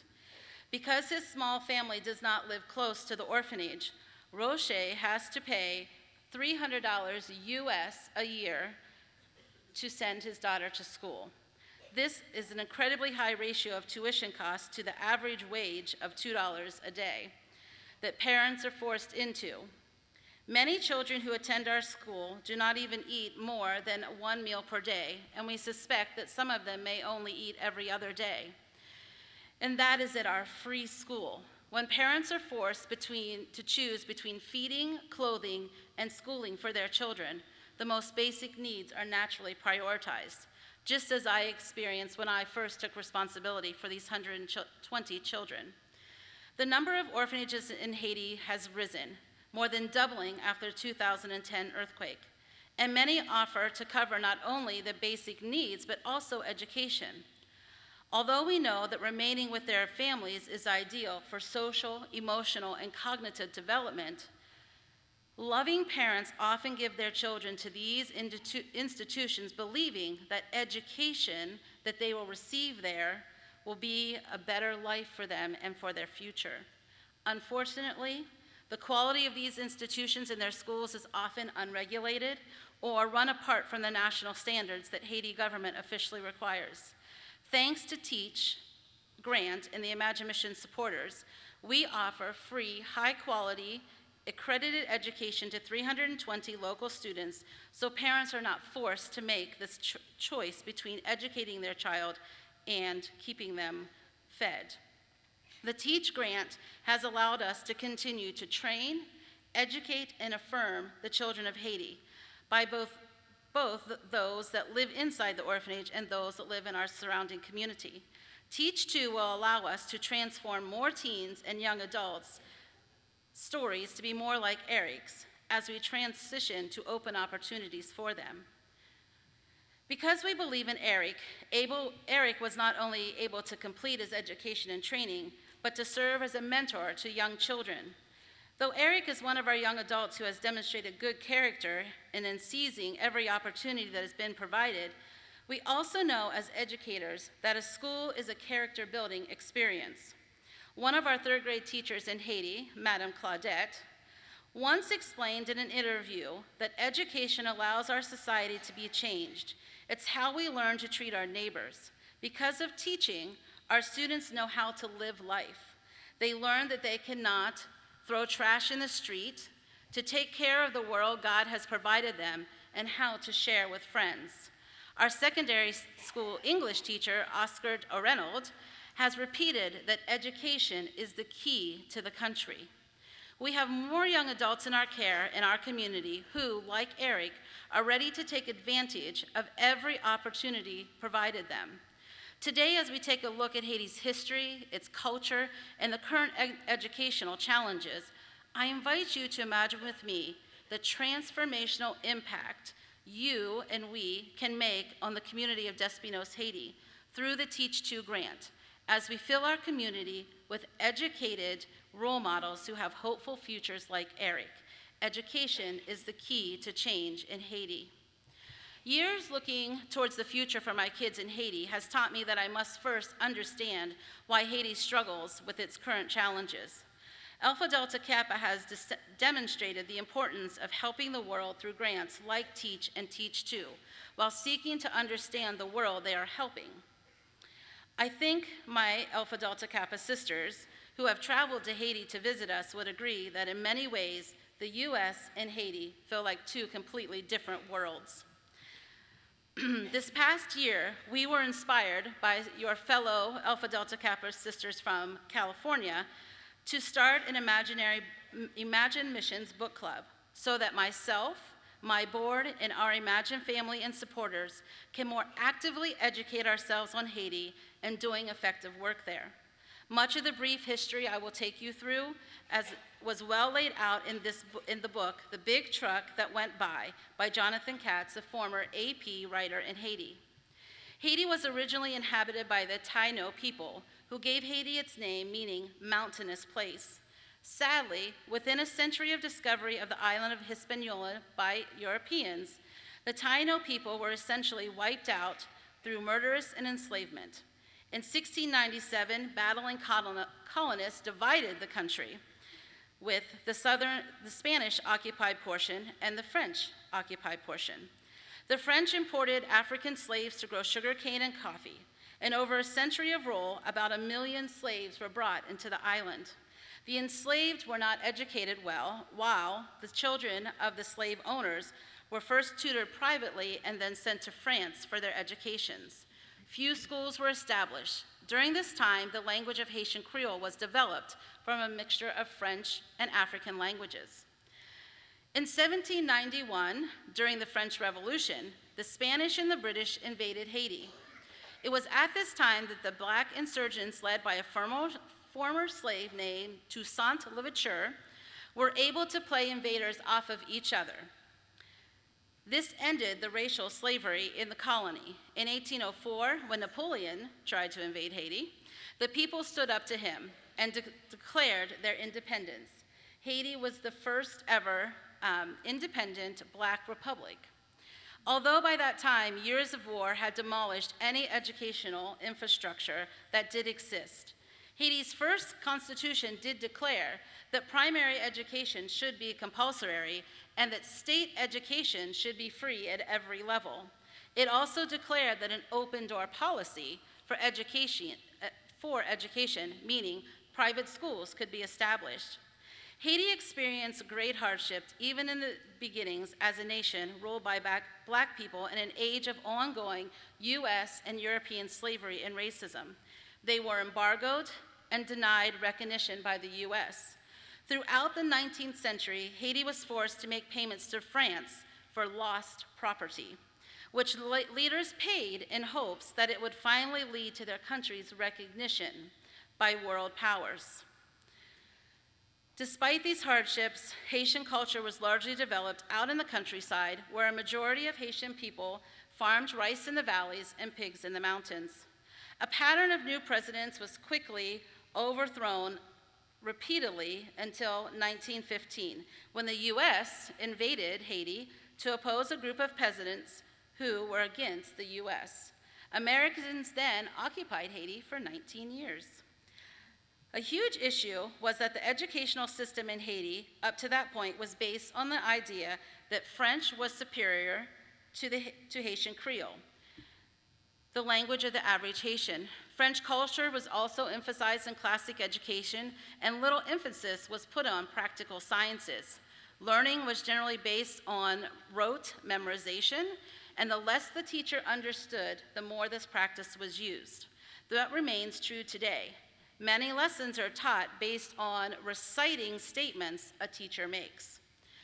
When we hire teachers for Imagine Missions, we utilize the formal interviewing process to gauge the teachers' teaching styles, so we can ensure that our teachers will be willing to grow in their ways and engage students in material for lessons. For many teachers, this was the first time they had underwent any kind of interview process.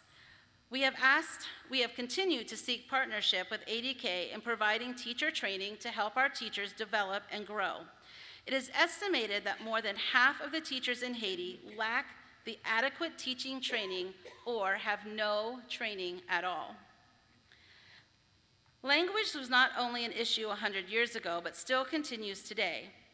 It has remained true that those in the more elite homes have the French language enforced, but the average poor Haitian child hears only Haitian Creole at home. We at Imagine Missions look to improve that statistic by starting the formal French education at first and second grade. We also teach English because many jobs are available for our children who are able to speak English well. So back to the history. American occupation solution to education reform was to deeply emphasize agricultural techniques in the rural communities. Among Black leaders, this did raise concern of the similarity to the Southern U.S. attempts to keep Black citizens low on the social ladder by only offering simple agricultural training. This also especially split the Haitian schooling system into two, one agriculturally based U.S. system and one run by the Haitian government for classical school. Unfortunately, the U.S. tried to eliminate the influence of French on the Haitian education, even going so far as to deny affordable Catholic churches and educators to build schools.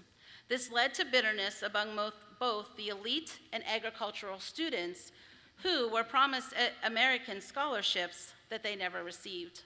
Students demonstrated against the American occupation and helped to end it in 1934.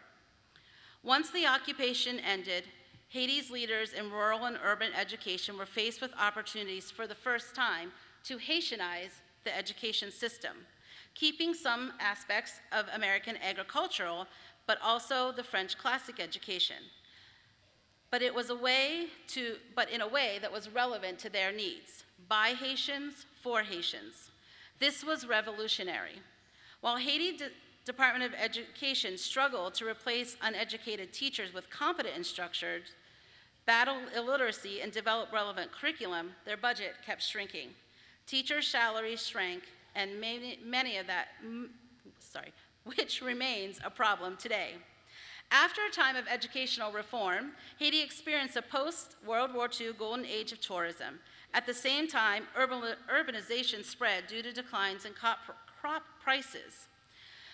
In 1954, a national election unfortunately ushered in the director, Papa Doc. He consolidated absolute power, declared himself president for life, used the Haitian army as his secret police, and lowered the minimum age of presidency so his son, Baby Doc, could take over the presidency at the age of 19. Yeah, how many of us would like 19-year-olds running the country? It's important to note that many qualified teachers fled the country at this time. Though the U.S. did not favor Papa Doc's dictator-like tendency, it did favor his promises of an economic revolution, which promised cheap manufacturing, This, of course, contributed to further urbanization, which would make the effects of the 2010 earthquake zone in Port-au-Prince even more deadly, since housing for the overwhelming number of immigrants in the city was constructed quickly and remained unregulated. In the meantime, income fell, inflation rose, and Baby Doc pocketed about $800 million in aid money before being driven out of the country. Throughout the 70s and 80s, Baby Doc did require that every mission group establish a school in conjunction with the new church that was being built. But since that time, private schools have continued to increase. The most prolific type of private schools are for-profit schools run by entrepreneurs who not only trick the teachers into working unpaid, but force the parents to do the paying. In Haiti, many of these schools are called lottery schools. As they say, it's only by chance that the children learn anything. Yeah. After Papa Doc's reign, power struggles, failed elections, and coups, many companies moved out of Haiti, and the United States withheld their aid until an election was held. In 1990, Jean Berthier Aristide was elected, promoting social equality. However, the elite were threatened by this. Bill Clinton then ordered a U.S. invasion to return Aristide to office. Unfortunately for the economy, Aristide lowered the protective tariff on international foods, such as rice, and the U.S. subsidized rice came pouring in, shutting down Haitian farms. Even ex-farmers began to depend on imported rice, which led to further farms being shut down. As late as 2004, the U.S. and UN entered the scene to form an interim government when President Aristide was again driven out of the country. In 2006, René Préval was elected as president. Préval was truly frustrated that so many of Haiti's problems were limited by budget constraints. In 2009, the year just before the earthquake, the whole country's annual budget was $1 billion, smaller than that of a single Florida county budget. And to this day, this remains an issue. This brings us to 2010, when the earthquake shook Haiti's capital of Port-au-Prince on January 9th. Weak buildings crumbled, and an estimated number of 250,000 people died. The difficult recovery period led AP writer Katz to not only stay in Haiti on assignment for an additional year, but then to write his book describing his experiences and discoveries throughout the recovery effects. Many asked him, why isn't Haiti better? After all, this aid has been given. While this is a legitimate question, Katz emphasizes that in order to answer it, one must have an even more intimate understanding of what sets a country up for failure in a natural disaster. The physician and anthropologist Dr. Paul Farmer describes the earthquake with a medical phrase, saying the devastation of the earthquake was part of an acute on chronic condition. His global organization, Partners in Health, released in a report that to heal Haiti, the response would need to tackle the already bad problem, namely the chronic issue of extreme poverty that left Haiti so vulnerable to an acute catastrophic event: lack of food and water, lack of employment opportunities, and crumbling public and education system. Katz echoes these sentiments, and he says, friends sometimes ask about the earthquake. Usually the discussion boils down to the same question: what should we do differently next time? Should we bother giving again? My answer is yes, but by then we will have waited too long. Donations toward immediate relief will bring doctors and rescuers when people are still pinned under concrete. Still, it's important to give wisely, but it is now, in the ample time between emergencies, when the heaviest lifting must be done. You can pride yourself on the fact that Alpha Delta Kappa sisters have helped in this heavy lifting that needs to be done to bolster the education in Haiti. As in any country, when I think about Haiti's problems on a large scale, it can be extremely overwhelming. But when we focus on a community level, 420 lives are being drastically impacted, by a school that is not only government accredited, but tuition free. Not only high quantity, but also high quality, a very unique combination in Haiti. At the school, we have children taking gym and music and computer, and even karate classes for the first time. Extracurriculars are not usually typical of a Haitian school. We have teachers like Madame Claudette who deeply care about their students. Here's what she told us in an interview recently. Some of my students fall easily or vomit frequently when at school. I ask, "Did you eat this morning?" They respond, "No, I haven't eaten since yesterday." That touches my heart. I'll gather my purse, and if I have money with me, I'll buy them some food. I know that Melissa cannot do everything. If they had food, these children would be healthier and more able to learn. If they make a 6 in school now, but had the opportunity to eat regularly, they could get a 7 or higher. But because they don't have health or food, the level of their education is negatively impacted. Can you imagine this? A child at school with an empty stomach trying to concentrate. In comparison, I will say that the constant nutrition and well-rounded diet the children at Imagine Missions receive prepare them to be successful in school. And according to our principal, Ricardo, he says, "It's generally agreed that Imagine Missions has the best education in Haiti. When students come from other schools, they find that they receive better training at Imagine Missions. Parents line up hours ahead of time each July when we hold parent registration for the upcoming school year. Imagine Missions has a bigger impact. We have a really good education here. We have really good teachers who provide really good training, which allows our students today to be better prepared for their futures. We again cannot thank you enough for enhancing your world understanding by partnering with us at Imagine Missions. We continue to learn and grow in a way that we do things so that we can be effective, culturally relevant, and respectful to our staff and our children. Teach and Teach To reflect all of these values, and our ongoing mission would not be possible without each and every one of you. Your gift has completely transformed our school and allowed us to educate more than 400 students. Please take a moment, close your eyes, and think about that statement. Now you can open your eyes and maybe even say thank you to the sister sitting beside you. In this room, you have changed the lives of 400 students because of your willingness to help. Education is the key to lifting Haiti out of poverty.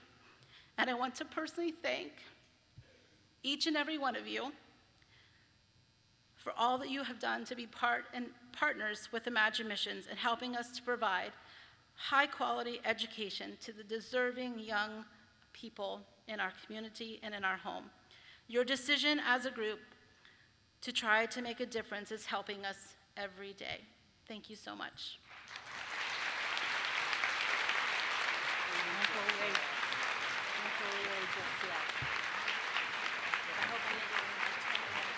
Yeah, you did. I'm teasing. You still get the plaque. Okay, will you come up here, please? Yes.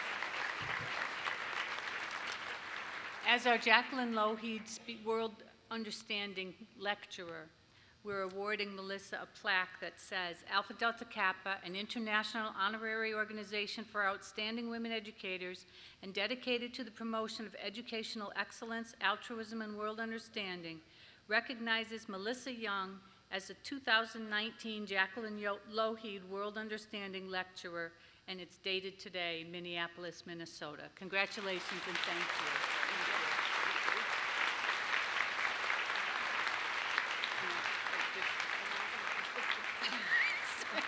And Anne Marie is giving Melissa a small stipend, but it's to help Imagine Missions, and we're very grateful for her being here today to share with us the absolute needs of a country that you just can't imagine if you haven't been there. So thank you again, Melissa. Thank you so much. Thank you.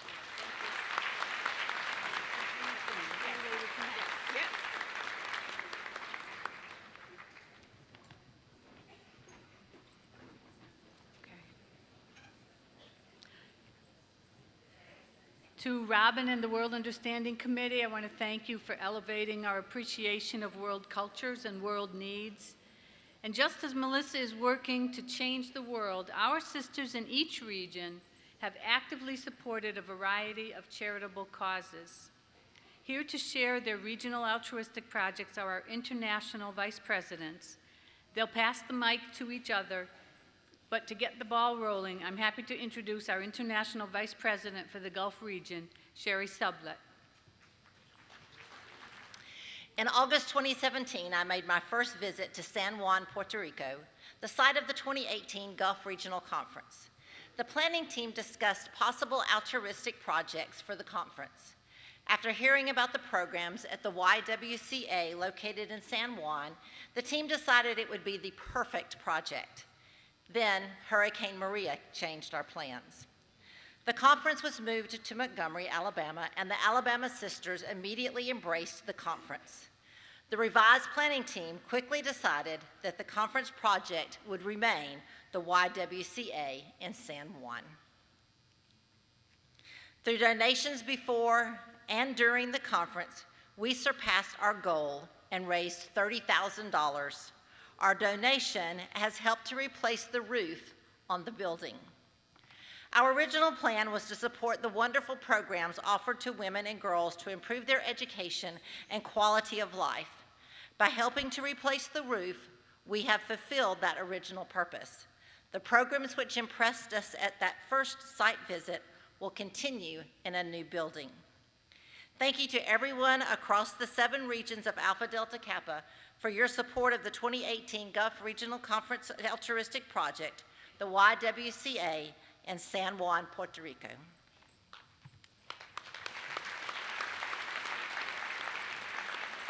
And now, I am delighted to introduce our International Vice President for the North Central Region, Mary Ann Gertis. North Central Region's Regional Altruistic Project was Status 4, a Winnipeg-based registered charitable nonprofit organization dedicated to providing free music and art experiences and programs for underserved and at-risk Manitoba youth and children.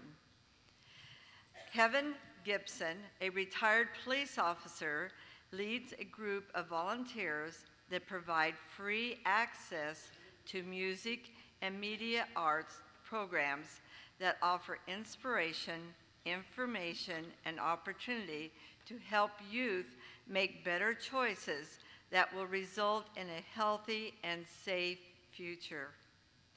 North Central Region Sisters donated $6,056.83 to support the purchase of instruments and equipment for teaching youth participants, providing volunteer honorariums, performing at community events, and connecting the community outreach projects.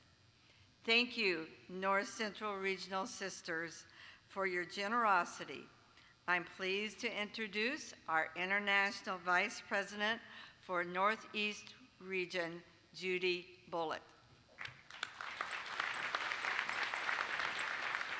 As Northeast Region Conference Chairs, Kathy Desjardins from Rhode Island and Pat McHugh from Rhode Island chose the Morin Ventry Charitable Foundation for the altruistic project for the Northeast Regional Conference. Many Rhode Island sisters have family members who have had their lives enriched by the work of Jerry Ventra and his foundation. With the support of donors, the foundation has made a difference to the lives and well-being of individuals with intellectual and developmental disabilities throughout Rhode Island. The foundation has provided grants for the following: Special Olympics Rhode Island committed to a 5-year building plan, advocated action, supported 300 individuals in attending a fall leadership conference. Kaleidoscope Theater provides grants to local schools to help other students understand the importance of inclusion. Good Times with Friends Bowling League supports 28 five-person teams of adults with intellectual and developmental disabilities. Refocus acquired a variety of new sensory and yoga equipment for the agency. The J. Arthur Trudeau Center acquired a hydraulic lift to help unload contracted project materials in and out of the center's warehouse. The John E. Fogarty Center supported the continuation of a food service training program with the acquisition of a point purchase automated cash register with picture. Each of the 11 states brought a basket to be raffled off. Baskets were set up in a room and raffle tickets were sold to the sisters at the conference. The Moore and Ventry Charitable Foundation received a check for $4,531 on these raffle sales. And now I'd like to introduce our International Vice President for the Northwest and Southwest regions, Molly Acosta and Glad Lorene.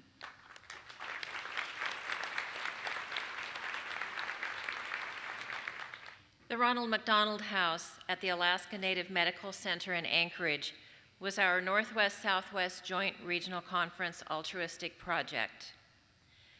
The house serves Native Alaskans occupying the 6th floor of the patient housing building right next to the medical center. It provides a home away from home for the families of pediatric patients and also serves expectant mothers with high-risk pregnancies. Once we began advertising, Alpha Delta Kappa sisters went to work knitting, crocheting, and preparing for our hands-on activities at the conference. By the end of the conference, we presented nearly 500 newborn baby caps, more than 20 no-sew fleece blankets, handmade newborn mittens, and more to Ronald McDonald House Director Roberta Milger. In fact, sisters were still crocheting right up to the end of the conference. They were running up the aisles going, here's another one. We were also pleased to be able to present Roberta with a check for $7,000.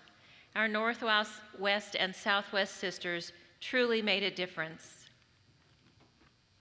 In addition to our joint Northwest-Southwest altruistic project supporting the Ronald McDonald House, in development, we realized this also served as a world understanding project, both for those people present and for all readers of the Northwest and Southwest newsletters, because the staff of the Ronald McDonald House was so diverse in their culture of the Alaskan natives, and they shared that with us very richly. We're pleased to announce our International Vice President for the South Central region, Cindy Begum.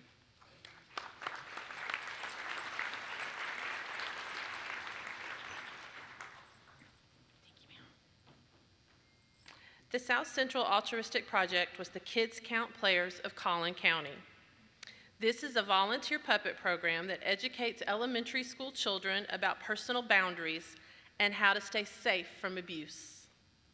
We collected money by selling note cards and tickets for our basket raffle and a live auction for tickets to a Texas Rangers baseball game that were donated by Robin Miller's husband.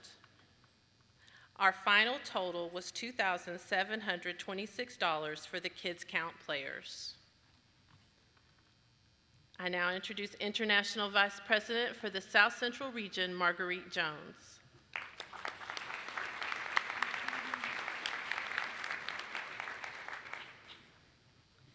The Southeast region has a rich history of supporting altruistic projects at regional conferences.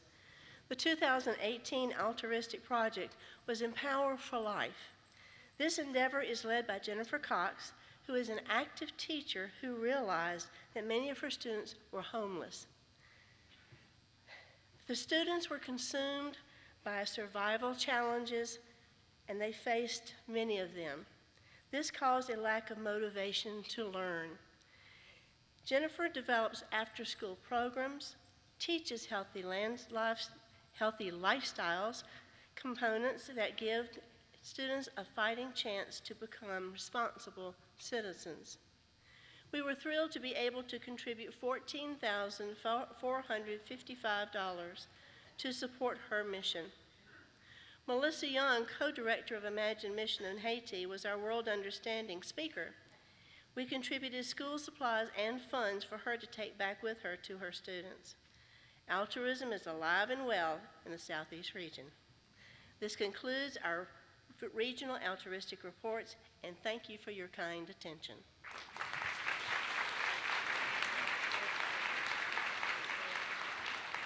Thank you, Marguerite. What wonderful altruistic projects and what tremendous impact our sisters have had in each of our Alpha Delta Kappa regions. Albert Einstein said at our regional luncheon today,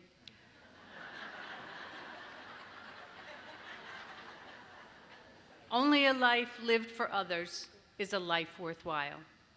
We so appreciate our international vice presidents and their respective altruistic chairmen for the work they've done to spearhead these projects. We're moving one step closer to voting, but we may have to stay here till midnight to get it done. Dun, dun, dun. Here with our first credentials report is our International Credentials Chairman, Liz Scott. Now, I know your program says we're going to do something else first. It says we're going to adopt the rules, but according to Robert's rules, you have to do a credentials report before you do the other. So that's what we're going to do first. Liz? Good afternoon, Madam President and sisters. We have a great team of sisters working on the Credentials Committee, and they will be introduced on Saturday. The first credentials report is going to be the number of members officially registered as delegates for the SPN that was prepared by headquarters before arriving here in Minneapolis, before any of the changes.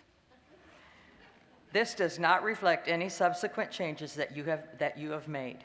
Please listen carefully as we share these numbers with you. Further directions will come at the end of this report. According to parliamentary procedure, a credentials report must be approved by the delegates before the delegates can vote to adopt the rules of governing the convention and the convention program. In your program book on page 15, if you want to write them down, get there now.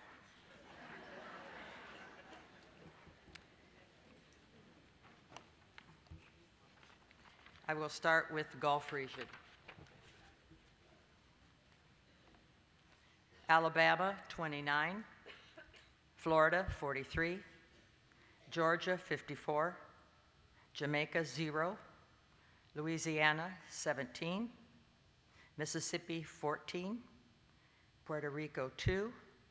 Total, 159. North Central, am I going too fast? Not for me. Not for me, okay. I heard not for me, I don't care what the rest of you said. North Central region, Illinois 19, Indiana 19, Iowa 15, Manitoba 4, Michigan 19, Minnesota 22, Nebraska 25, North Dakota 4, Ontario 9, South Dakota 7, Wisconsin 11, 154. Northeast region, Connecticut 20, Delaware 9, Maine 3, Massachusetts 12, New Hampshire 7, New Jersey 18, New York 8, Ohio 15, Pennsylvania 14, Rhode Island 3, Vermont 5, total 114. Alaska, Northwest, Alaska 5, Idaho 4, Montana 8, Oregon 4, Washington 11, Wyoming 5, total 37. South Central, Arkansas 8, Kansas 13, Mexico 1, Missouri 13, Oklahoma 8, Texas 50, total 93. Southeast, Kentucky 23, Maryland 25, North Dakota 27, North Carolina, I'm sorry, South Carolina, 19, Tennessee, 31, Virginia, 53, West Virginia, 16, total 194.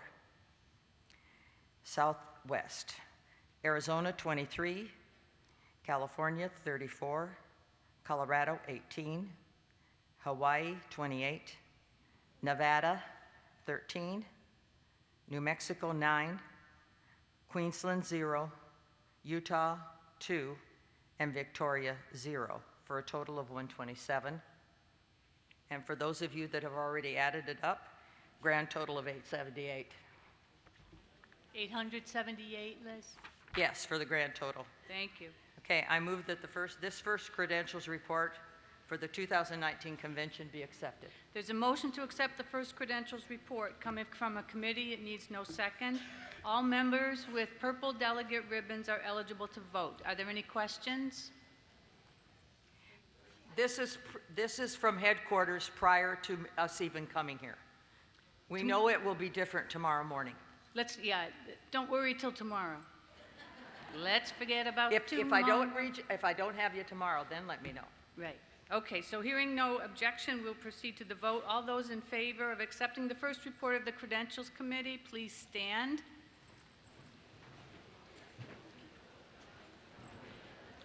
One, two, three, four. Thank you. You may be seated. All those opposed to accepting the report, please stand. Thank you. You may be seated. Motion carried. The report is accepted. Yay. Nice job, Liz. Speedy Gonzalez there. The second credentials report will be given tomorrow prior to balloting. At that time, you'll hear the count of delegates who have arrived and turned in their credentials to the committee. Please remember that any challenge to tomorrow's reported numbers will be taken to a Credentials Committee member at the table outside of the ballroom. We want all numbers to be accurate, and the Credentials Committee will investigate any discrepancies as they're discovered and reported. Our next order of business is to adopt the convention program, including the meeting agenda.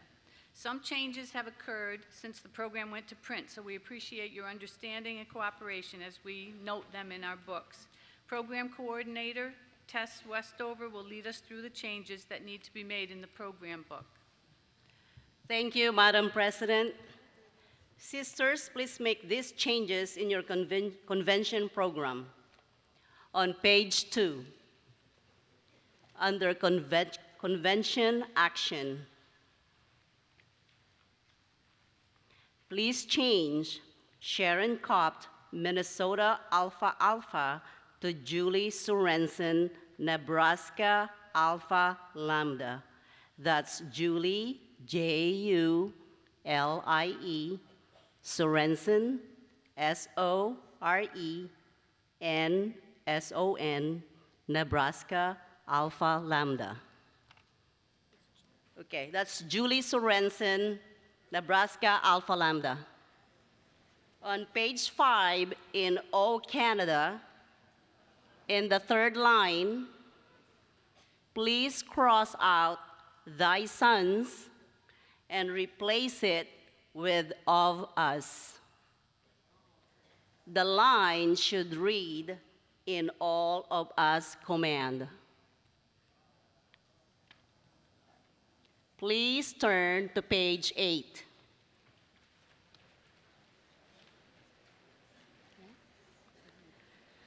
On page 8, we need to make changes under regional luncheons. I know we finished already, but we have to change out of script.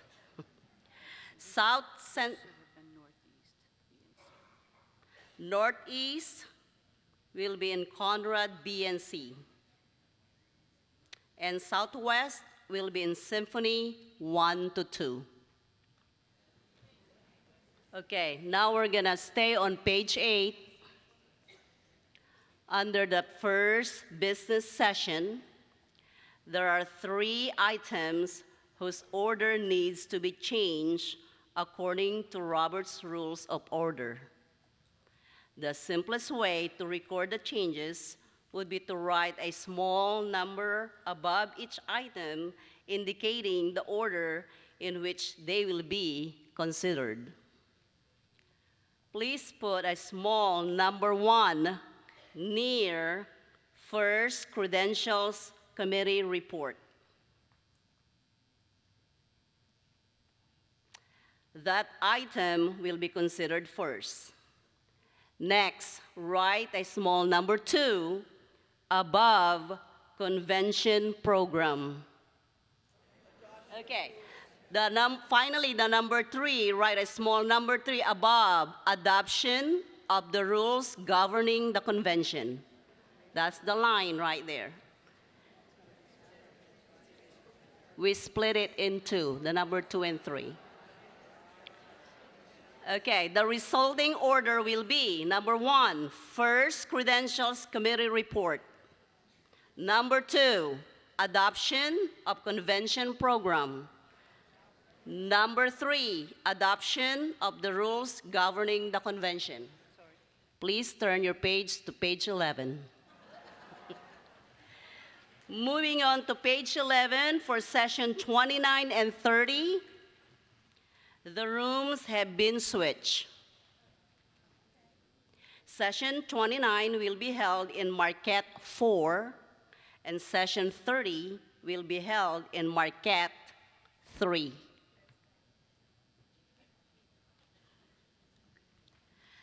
Madam President, as directed by the International Chapter, I move the approval of the convention program as amended, including the meeting agenda.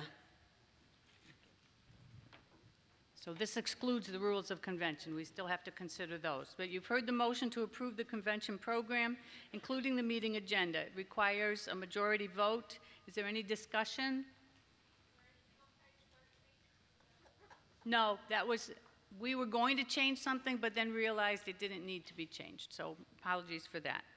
Those wearing purple delegate ribbons may vote. All in favor of adopting, what did we just say? The convention program as amended. Please stand. Thank you. You may be seated.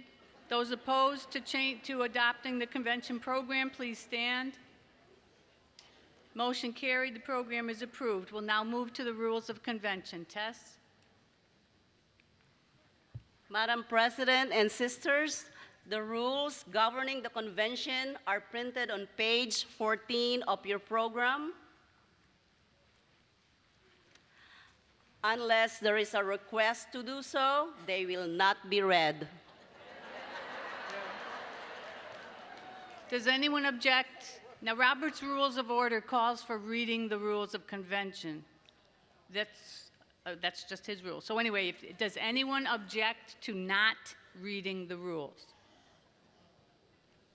Everyone thanks you. Hearing no objection, the rules will not be read. Please continue, Tess. Madam President, there is one addition that needs to be made. Number 4, B, parenthesis 5, in the list of standing committees between altruistic and BILAS, please insert the word archives, or it's already there, I think. It is, yes. So, okay. I'm sorry, never mind. Let's just move on. Okay. All right. You do Where are we? This is me? Oh, I'll do No. this. Yeah. Okay. Madam President, by direction of the International Chapter, I move the adoption of the rules governing the convention as corrected. The motion to adopt the rules governing the convention as corrected. Oh, actually, they weren't corrected. So it's just the rules of convention as printed. A 2/3 vote is necessary to adopt these rules. Please remember that only delegates may vote. If you're wearing a purple ribbon, you are a delegate. Those in favor of adopting the rules governing the convention, please stand. I love to see this. Thank you. You may be seated. Those opposed to adopting the rules, please stand. Thank you. Motion carried. With the adoption of the first credentials report, the convention program, and the rules governing the convention is officially organized for conducting business.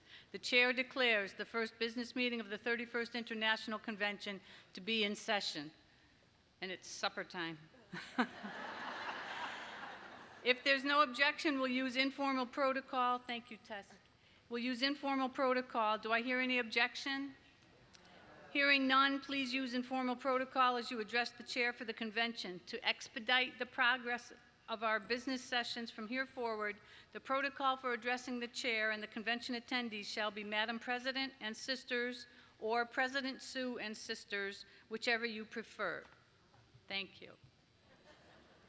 I recently read on Facebook of a teacher who, to quiet the room, would call out, "Hear ye, hear ye," and her students would respond, "All hail to the Queen." Then they'd become pin silent, but since we've just adopted informal protocol, I guess I'll have to settle for Madam President. Ginger Modla is the International Candidate Qualifications Committee Chairman. She'll now present her committee report and this biennium's candidates for international office. Ginger. Madam President and Sisters, the members of the 2017-2019 International Candidate Qualifications Committee are Elaine B. Yorkman, Illinois Upsilon, Sarah Perkins, Mississippi Alpha Delta, Francis Revel, Alabama Gamma, and Rebecca Daniels, Texas Gamma Kappa, who could not be with us today. And I'm Ginger Modla, Pennsylvania Gamma. It has been my honor to serve with these committee members. We have bonded online and have grown to appreciate I have grown to appreciate the contributions of these wise, knowledgeable, helpful, hardworking, flexible, and gracious sisters who didn't complain when instead of meeting in Kansas City, we got involved in web-based conferencing. 15 applications for international office were received by the November 1st, 2018 deadline, and the eligibility of these candidates has been reviewed, with all 15 being certified by this committee for meeting the qualifications for the office to which they inspired. We would like to emphasize that each candidate for international president has served as state president. Photos and appropriate information were published in the April 2019 Kappa. The committee would like to thank Julie Ream and Laura Bourgeois for their work in putting the information in the Kappa and for creating the visuals that are being used during this presentation. The list of candidates for international office received by November 2018 are as follows. Applications for international president-elect were received from Molly Acosta, California Xi, Jan Cook, Nebraska New, and Sherry Sublet, Beta Lambda. Oh my. By the November 1st, 2018 deadline, no applications were received from candidates for the 4-year international board member. An application for 2-year international executive board member were received from Susan Wade, Massachusetts Epsilon. Applications for the office of international vice president for the Gulf region were received from Terry Payton, Louisiana Alpha Psi, and Juanita Valentine Morris, Puerto Rico Alpha. An application for the office of international vice president for the North Central region was received from Roberta Casabin, Ontario Zeta. An application for the office of international vice president for the Northeast region was received from Mary I, Ohio Lambda. Applications for the office of international vice president for the Northwest region were received from Janet Johnson, Washington Epsilon, Susan Ray Long, Wyoming Delta.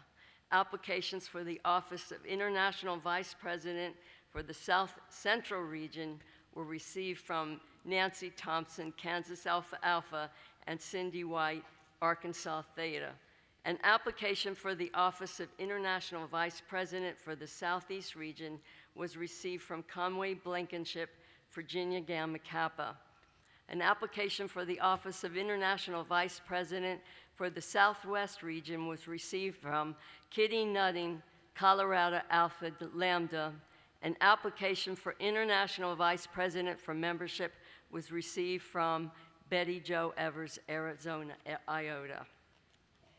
You've heard the list of candidates. Nominations from the floor are permitted, providing the qualifications for the candidates have been cleared by the designated time and the consent of the candidate has been obtained. Madam Chairman, have other applications for international offices been received since the November 1st, 2018 deadline? Yes, the Candidate Qualifications Committee has received information from 3 additional candidates to be nominated from the floor of this convention. Have the qualifications of these applicants been verified by your committee? Yes, applications have been reviewed and verified. Thank you. Will those who wish to make nominations from the floor please come forward to the microphone at the front? We'll take them as they arrive at the microphone in the order I asked you to stand this morning. You're doing it. Please state your name, your state, province, or nation, and your chapter. Georgia McCain, Alabama President, Alpha Chapter. Madam President and sisters. Oh, I have to say, here's what I have to say so everybody else be aware. Thank you, Georgia McCain, Alabama State President. Will you please give your nomination? Yes. Madam President and sisters, I would like to nominate Edwina Aaron of Alabama Beta Lambda for position of 4-year member of the Executive Board. Edwina has been a member of Alpha Delta Kappa since 1984. She has served as chapter president 3 times. At the state level, she has served as corresponding secretary, treasurer, president-elect, and president, as well as membership consultant, bylaws committee chairman, and parliamentarian. She has served as presenter at several golf conferences, golf historian, golf chairman for excellence in education, for altruism, and chairman of the Golf Conference in 2018. She has served as international historian, international sergeant-at-arms, and international vice president for the Gulf. Edwina served as the chairman for the Educational Symposium for the 2017 International Convention. She has also served on the International Membership and Bylaws Committees. She is an active member of Alabaster First Baptist Church, where she teaches preschool Bible classes. She taught at Thompson Middle School as both a teacher and guidance counselor.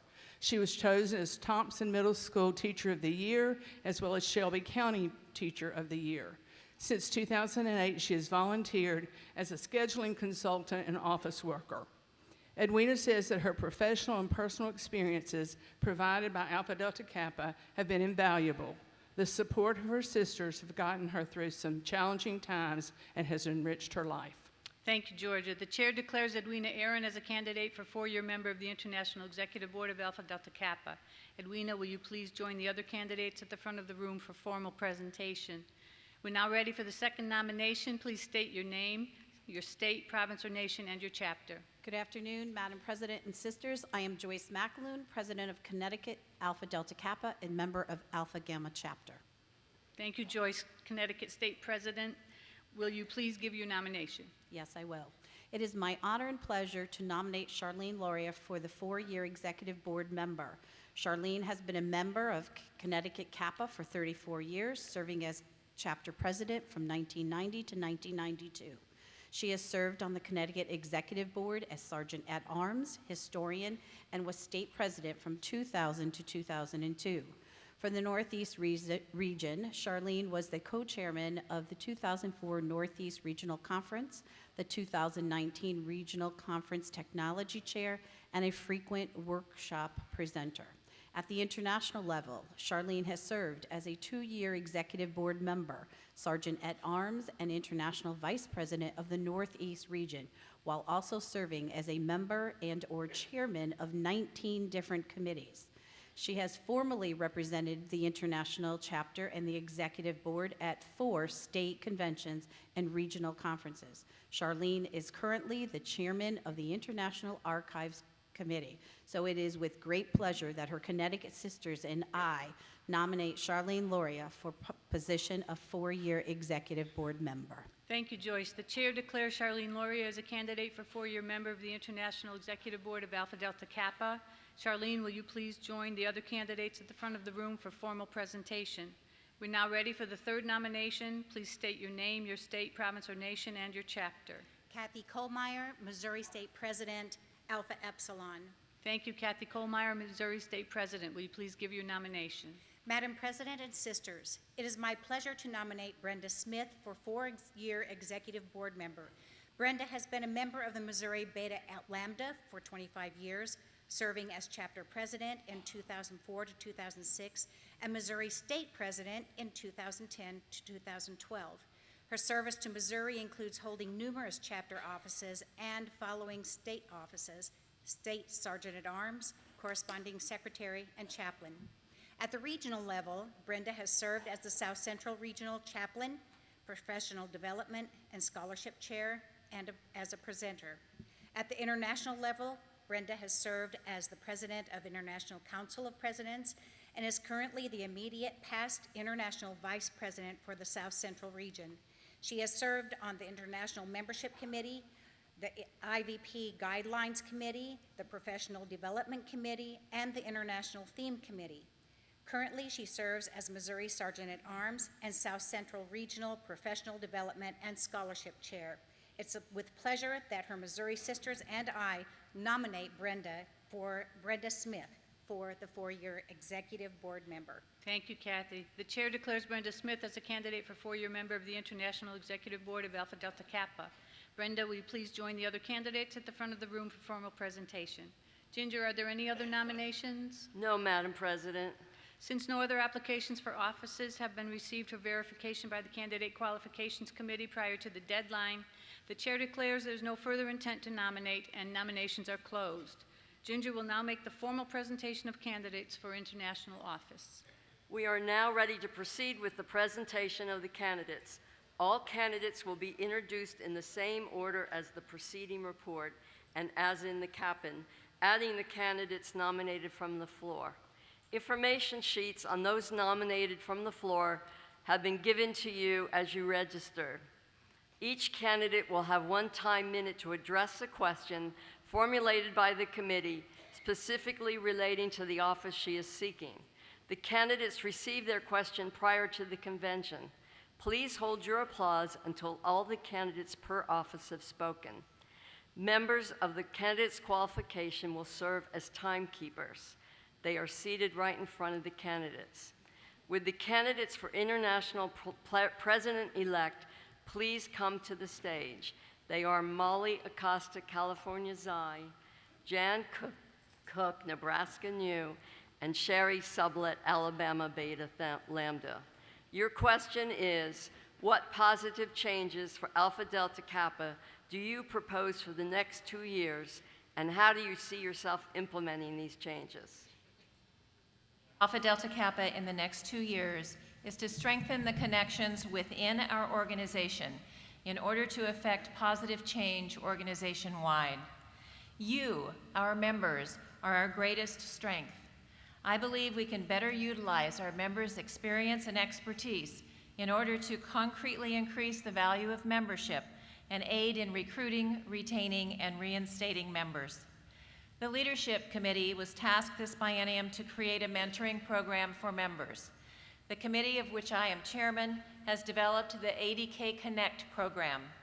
This is a database of interested members and their areas of professional expertise. It will allow sisters to connect with each other and offer support not only to early career educators, but to any practicing educators. We must become more widely known as an organization who makes a difference. I invite you to keep an eye out for the launching of the program and connect. Thank you. Thank you, Molly. Jan? Leading successful change is an important responsibility of all leaders.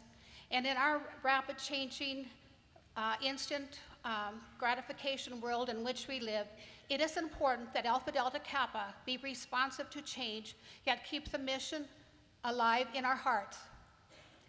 The president-elect will have the opportunity to help change the direction of our membership statistics into positive growth.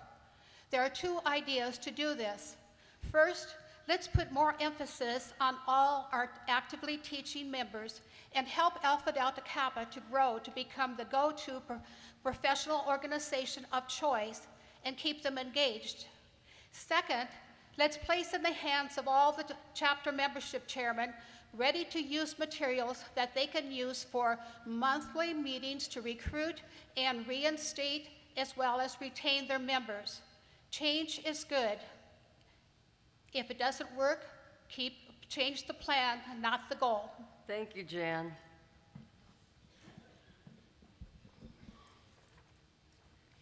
We must continue to grow as an organization, and change may be an important part of that growth. A positive attitude and a listening ear will be important when interacting with our SPN leaders in order to foster new growth. Being a voice for new ideas or ways to make existing practices better will foster growth within the organization. We need to look for opportunities where we may be more visible to attract interested members. Answering the question, why become a member of Alpha Delta Kappa, has become more essential in our growth. We need to make sure that we are seen as a professional organization supporting and encouraging educators as they pursue excellence in a more and more demanding field. Never allow change to happen just for the sake of change, but allow change to be a positive experience for new and long-term members. My hope is to be a vessel where traditions may be embraced and new growth may be recognized in jubilant celebration. Change will happen, so let's embrace it with a smile and a hug or a handshake. Thank you. Thank you, Sherry. The candidates for international president-elect are Molly Acosta, Jan Cook, and Sherry Sublet. Would the candidates for four-year international board member please come forward? They are Edwina Aaron, Alabama Beta Lambda, Charlene Loria, Connecticut Kappa, Brenda Smith, Missouri Beta Lambda. Your question is, what is your understanding of the responsibilities of an executive board member, and what experiences have prepared you for this position?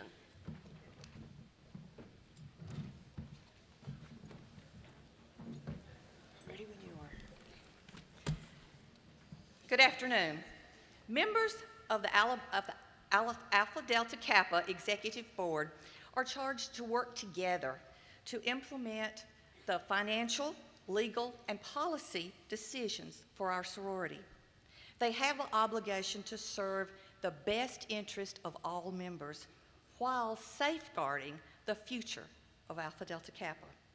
Serving as a 10-year member of a church board of directors, I was involved in an $11 million building campaign and very active in the administration and financial issues of the church on a regular basis.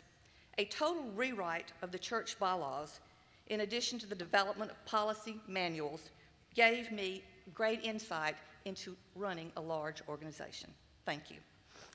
Thank you, Edwina. Charlene. A tough cookie is someone willing and able to make difficult decisions, and that is an executive board member. Specifically, executive board deals with policy and finance, the very roots of Alpha Delta Kappa. To do this successfully, you've got to be willing to do your homework, and you've got to be willing to speak to members all across our nation, because an executive board member represents everyone. I have experience as a 2-year executive board member, 2 additional international chapter offices, and numerous committee assignments and offices at different levels. In addition to working on the International Policy and Procedure Manual, I wrote the manual for my chapter, and it became the template for other chapters in my state and across the nation. So that's what I bring to the table, a hardworking, dedicated sister who's willing to listen. In life, you have 3 choices: give up, give in, or get it together. And I have to stop there. You can guess which one I would pick. Thank you. Thank you, Charlene. The responsibilities of a 4-year executive board member is to deal with all the organizations of the foundation's financial matters and act as the policy-making component. It is important for me to know and follow the Constitution, the Articles of Incorporation, and the Policies and Procedures Manual. As a former member of International Chapter, I have watched the actions of the Executive Board. It is important that we focus on planning for strategic growth and change that will move our organization forward, that will provide for the needs of all of our members. As I reflect on my responsibilities as a K-2 librarian, I realize they apply to the Executive Board. I must have effective communication skills and collaborate. Be responsible for purchasing, organizing, and managing district resources. Develop and align lessons and activities with goals of the district. And most importantly, foster an environment of creativity, innovation, and openness to new ideas. Thank you, Brenda. The candidates for four-year international board member are Edwina Aaron, Charlene Lauria, and Brenda Smith. Would the candidate for two-year international board member please come forward? The candidate is Susan Wade, Massachusetts Epsilon. Your question is, what is your understanding of the responsibilities of an executive board member, and what experiences have prepared you for this position?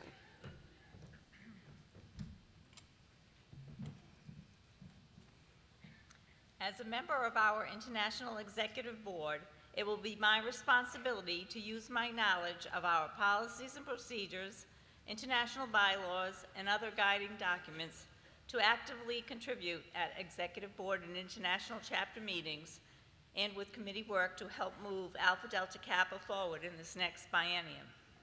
Little did I know that when I became president of my chapter 20 years ago that I would be sitting here today. That experience and many others at all levels of our organization, including state president, have prepared me for the position of two-year executive board member. Serving as co-chair of our 2012 Northeast Regional Conference gave me an opportunity to learn more about the workings of Alpha Delta Kappa. When I became the regional membership consultant for the Northeast for the 2015-2017 biennium, I worked with other outstanding leaders from every region. I look forward to this next opportunity. Thank you, Susan. A candidate for two-year international board member is Susan Wade. We will now introduce the candidates for international vice president of the regions. Their question is, in what specific ways would you motivate and mentor your SPN leadership teams to improve leadership and membership of Alpha Delta Kappa in your region? Would the candidates for international vice president of the Gulf region please come forward? The candidates are Terry Payton, Louisiana Alpha Psi, and Juanita Valentine Morris, Puerto Rico Alpha. 1995 International Convention, San Francisco. Unforgettable. It was my first time to experience our energy, enthusiasm, professionalism, dedication, love, and compassion. And I knew I was part of something incredible. Our vision is as relevant today as in 1947. We must continue to utilize all present methods to learn and grow, but also consider a new avenue. A public website that acts like a marketing tool. Available 24/7 at your fingertips. It motivates, inspires, networking, fraternity ads, input from members, and maybe a little smile or two. Email, text, and e-blast to be used in conjunction with our international site for all member-only purposes. Alpha Delta Kappa, review it, shout it, love it, lift it, but most importantly, share it. Thank you, Terry. Good afternoon. Buenas tardes. I would like to follow the lead of previous Alpha Delta Kappa sisters, as there were previous mentors, especially in Puerto Rico. Florida sisters who in 1963 went to Puerto Rico to establish new chapters. It took courage to cross the Atlantic Ocean and contact teachers with a different culture and language to expand the organization. They thought outside the box and were successful. I compare Alpha Delta Kappa with a tree that has solid roots, but with branches that need pruning to encourage new growth. Alpha Delta Kappa has revised bylaws with the same intention, to encourage new growth. The ground for change was set by making recruitment flexible. Let's expand this flexibility. Let's increase our membership by increasing diversity.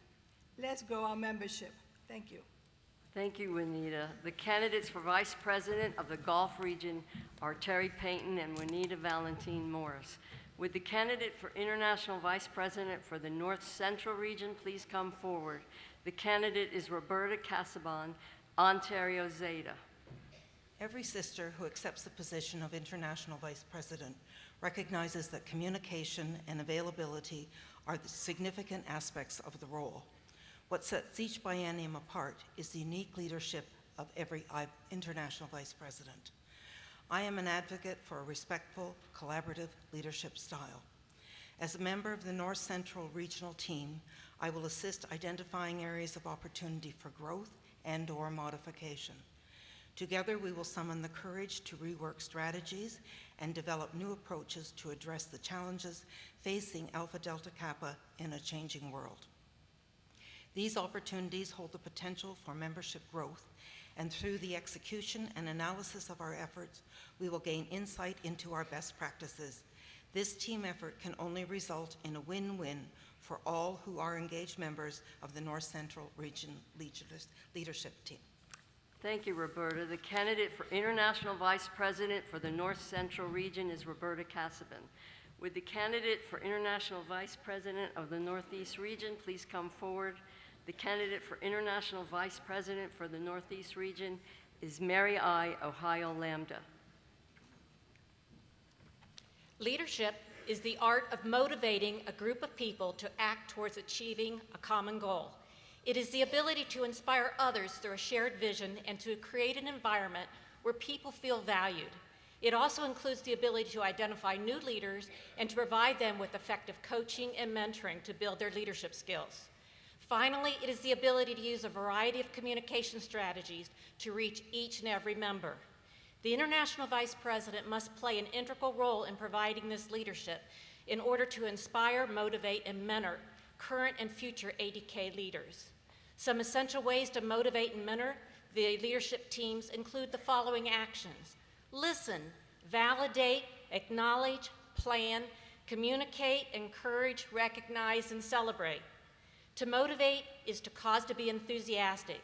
The International Vice President has the responsibility to motivate each of its leadership teams to be enthusiastic about Alpha Delta Kappa. Thank you, Mary. The candidate for International Vice President for the Northeast Region is Mary I. Would the candidates for the International Vice President of the Northwest Region please come forward? The candidates for International Vice President for Northwest Region are Janet Johnson, Washington Epsilon, and Susan Ray Long, Wyoming Delta. To work on increasing our membership, we need to look at and implement the strategies compiled by the current leadership team. These strategies include how to locate new members and engage current members. As we talk to prospective members of Alpha Delta Kappa, we must listen to their wants and needs. We must be enthusiastic about ADK and its benefits. Meetings must be relevant to all members. Communicating with chapters that have been successful in increasing membership is a good place to start and to build relationships. The new IVP must work with Karen, our Northwest Regional Membership Consultant, to continue the great communication with the state leadership teams. The communication is needed to motivate and mentor leaders. The strategies put together by the membership team has many great ideas for developing and mentoring leaders which need to be considered. Thank you, Janet. Susan. Our organization has been blessed with a tremendous amount of leadership and mentoring skills. Ellen Roderick put together the foundation for our mentoring program of state leadership. She and our international sisters before us have given us a plethora of ideas on how to mentor. Building personal relationships with those the chapter leadership is crucial. Traveling, being involved in those various activities, encouraging the visitation of membership, of visiting other chapters, getting ideas, and building that camaraderie between our states and our chapters, I think is important. Not only that, but it's important to work with Karen Santos, who is our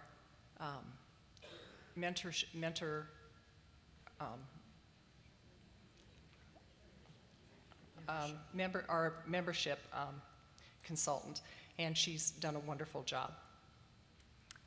Thank you, Susan. The candidates for International Vice President for the Northwest Region are Janet Johnson and Susan Ray Long. Would the candidates for the International Vice President of the South Central Region please come forward? The candidates for International Vice President for South Central Region are Nancy Thompson, Kansas Alpha Alpha, and Cindy White, Arkansas Theta. As educators, we know how to promote leadership and increase participation in the classroom. We need to transfer those skills to Alpha Delta Kappa. Set high goals with attainable benchmarks and include everyone in the planning and implementation. Recognize the skills and talents of members and give them an opportunity to step up and become involved. Communicate often using varied and diverse ways to reach all members. Encourage members to think outside the box and try new strategies for member recruitment. Listen and respect all ideas. Put everything on the table. If the old way isn't working, think of a different way. Showcase your accomplishments. Make Alpha Delta Kappa the must-join organization. There is a reason you joined. Spread the joy of membership. Leadership is not about being the best. Leadership is about making everyone else better. Thank you. Thank you, Nancy. Cindy.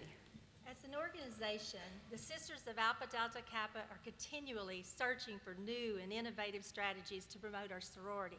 As leaders, we have to be diligent in reaching out to those prospective members and show them the love and the friendship that we actually have to offer them. Teachers are juggling so many things in and out of the classroom today. Our members need to exhibit the kind of organization that we are and how we can support those teachers as mentors, volunteering in their classroom, offering them scholarships to help future their education, or even giving funding to attend a workshop. One of our greatest assets is our focus on altruism. We need to make this known to our fellow colleagues, prospective members, and the community as a whole through our local schools and our media. Communication is the key to success. Let your community see what being a sister of Alpha Delta Kappa is really all about. Thank you. Thank you, Cindy. Would the candidates for International Vice President for the South Central Region are Nancy Thompson and Cindy White. Would the candidate for International Vice President of the Southeast Region please come forward? The candidate for International Vice President for the Southeast Region is Connie Blankenship, Virginia Gamma Kappa. Leaders need to be good communicators. The best communicators not only share information, but they listen and ask questions of other leaders. I believe women are motivated when they know their thoughts and ideas are being valued.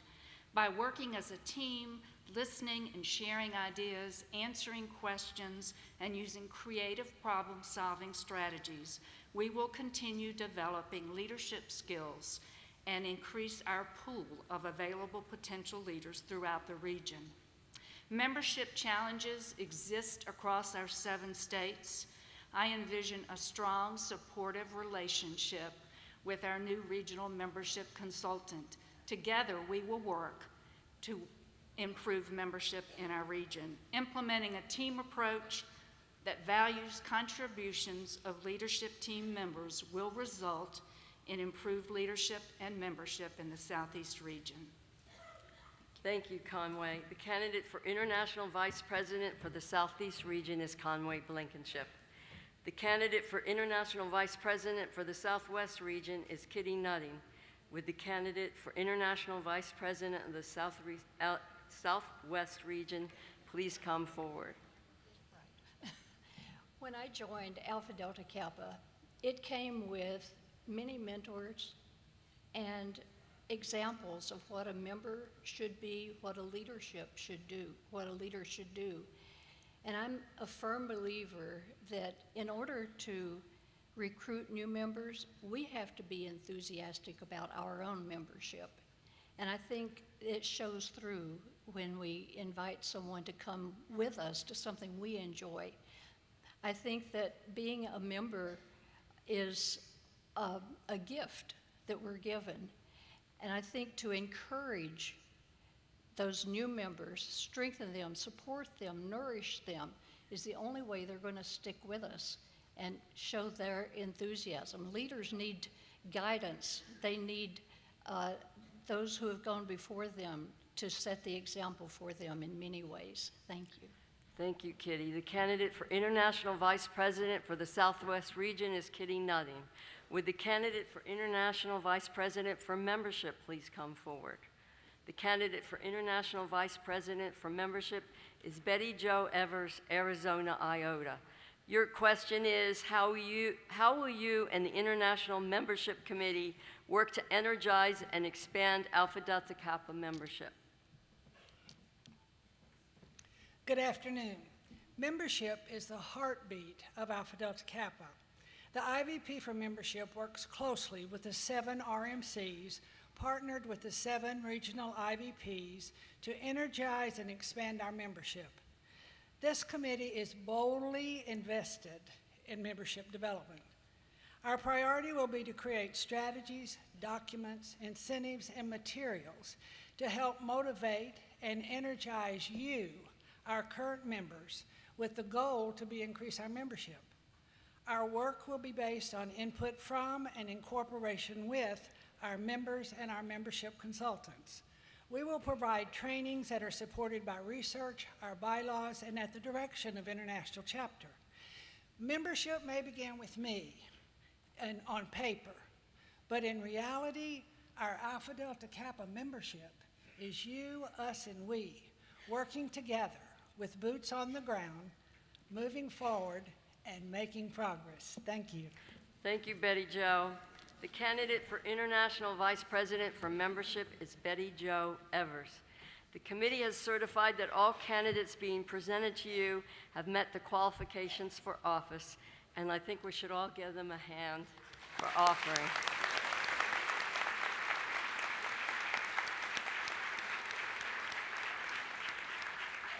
I would like to thank Sue Pelchet for giving me this opportunity, and Anne Marie for supporting me throughout the biennium, and Judy Gansert, my liaison to the board.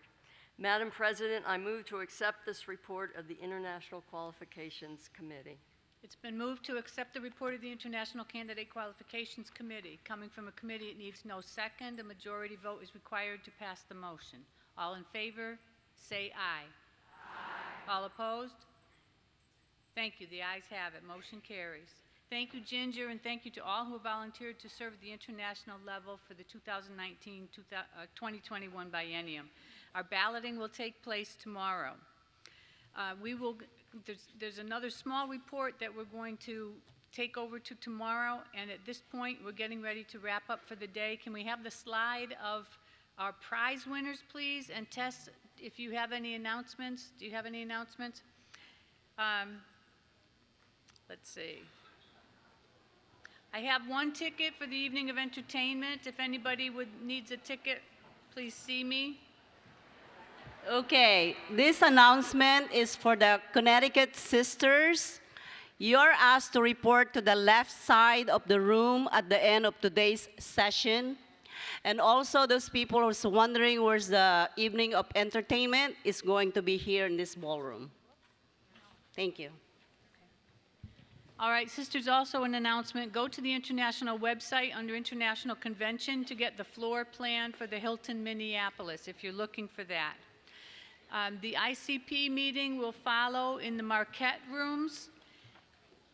And I just want to point out, if you check, please, on page 1, if you're taking pictures, please upload them either to a Shutterfly account that you have to set up or to Jen Robitaille, who is going to try to put together some of those great pictures to share with us during our sessions tomorrow and the day after. Is there anything else? Yes.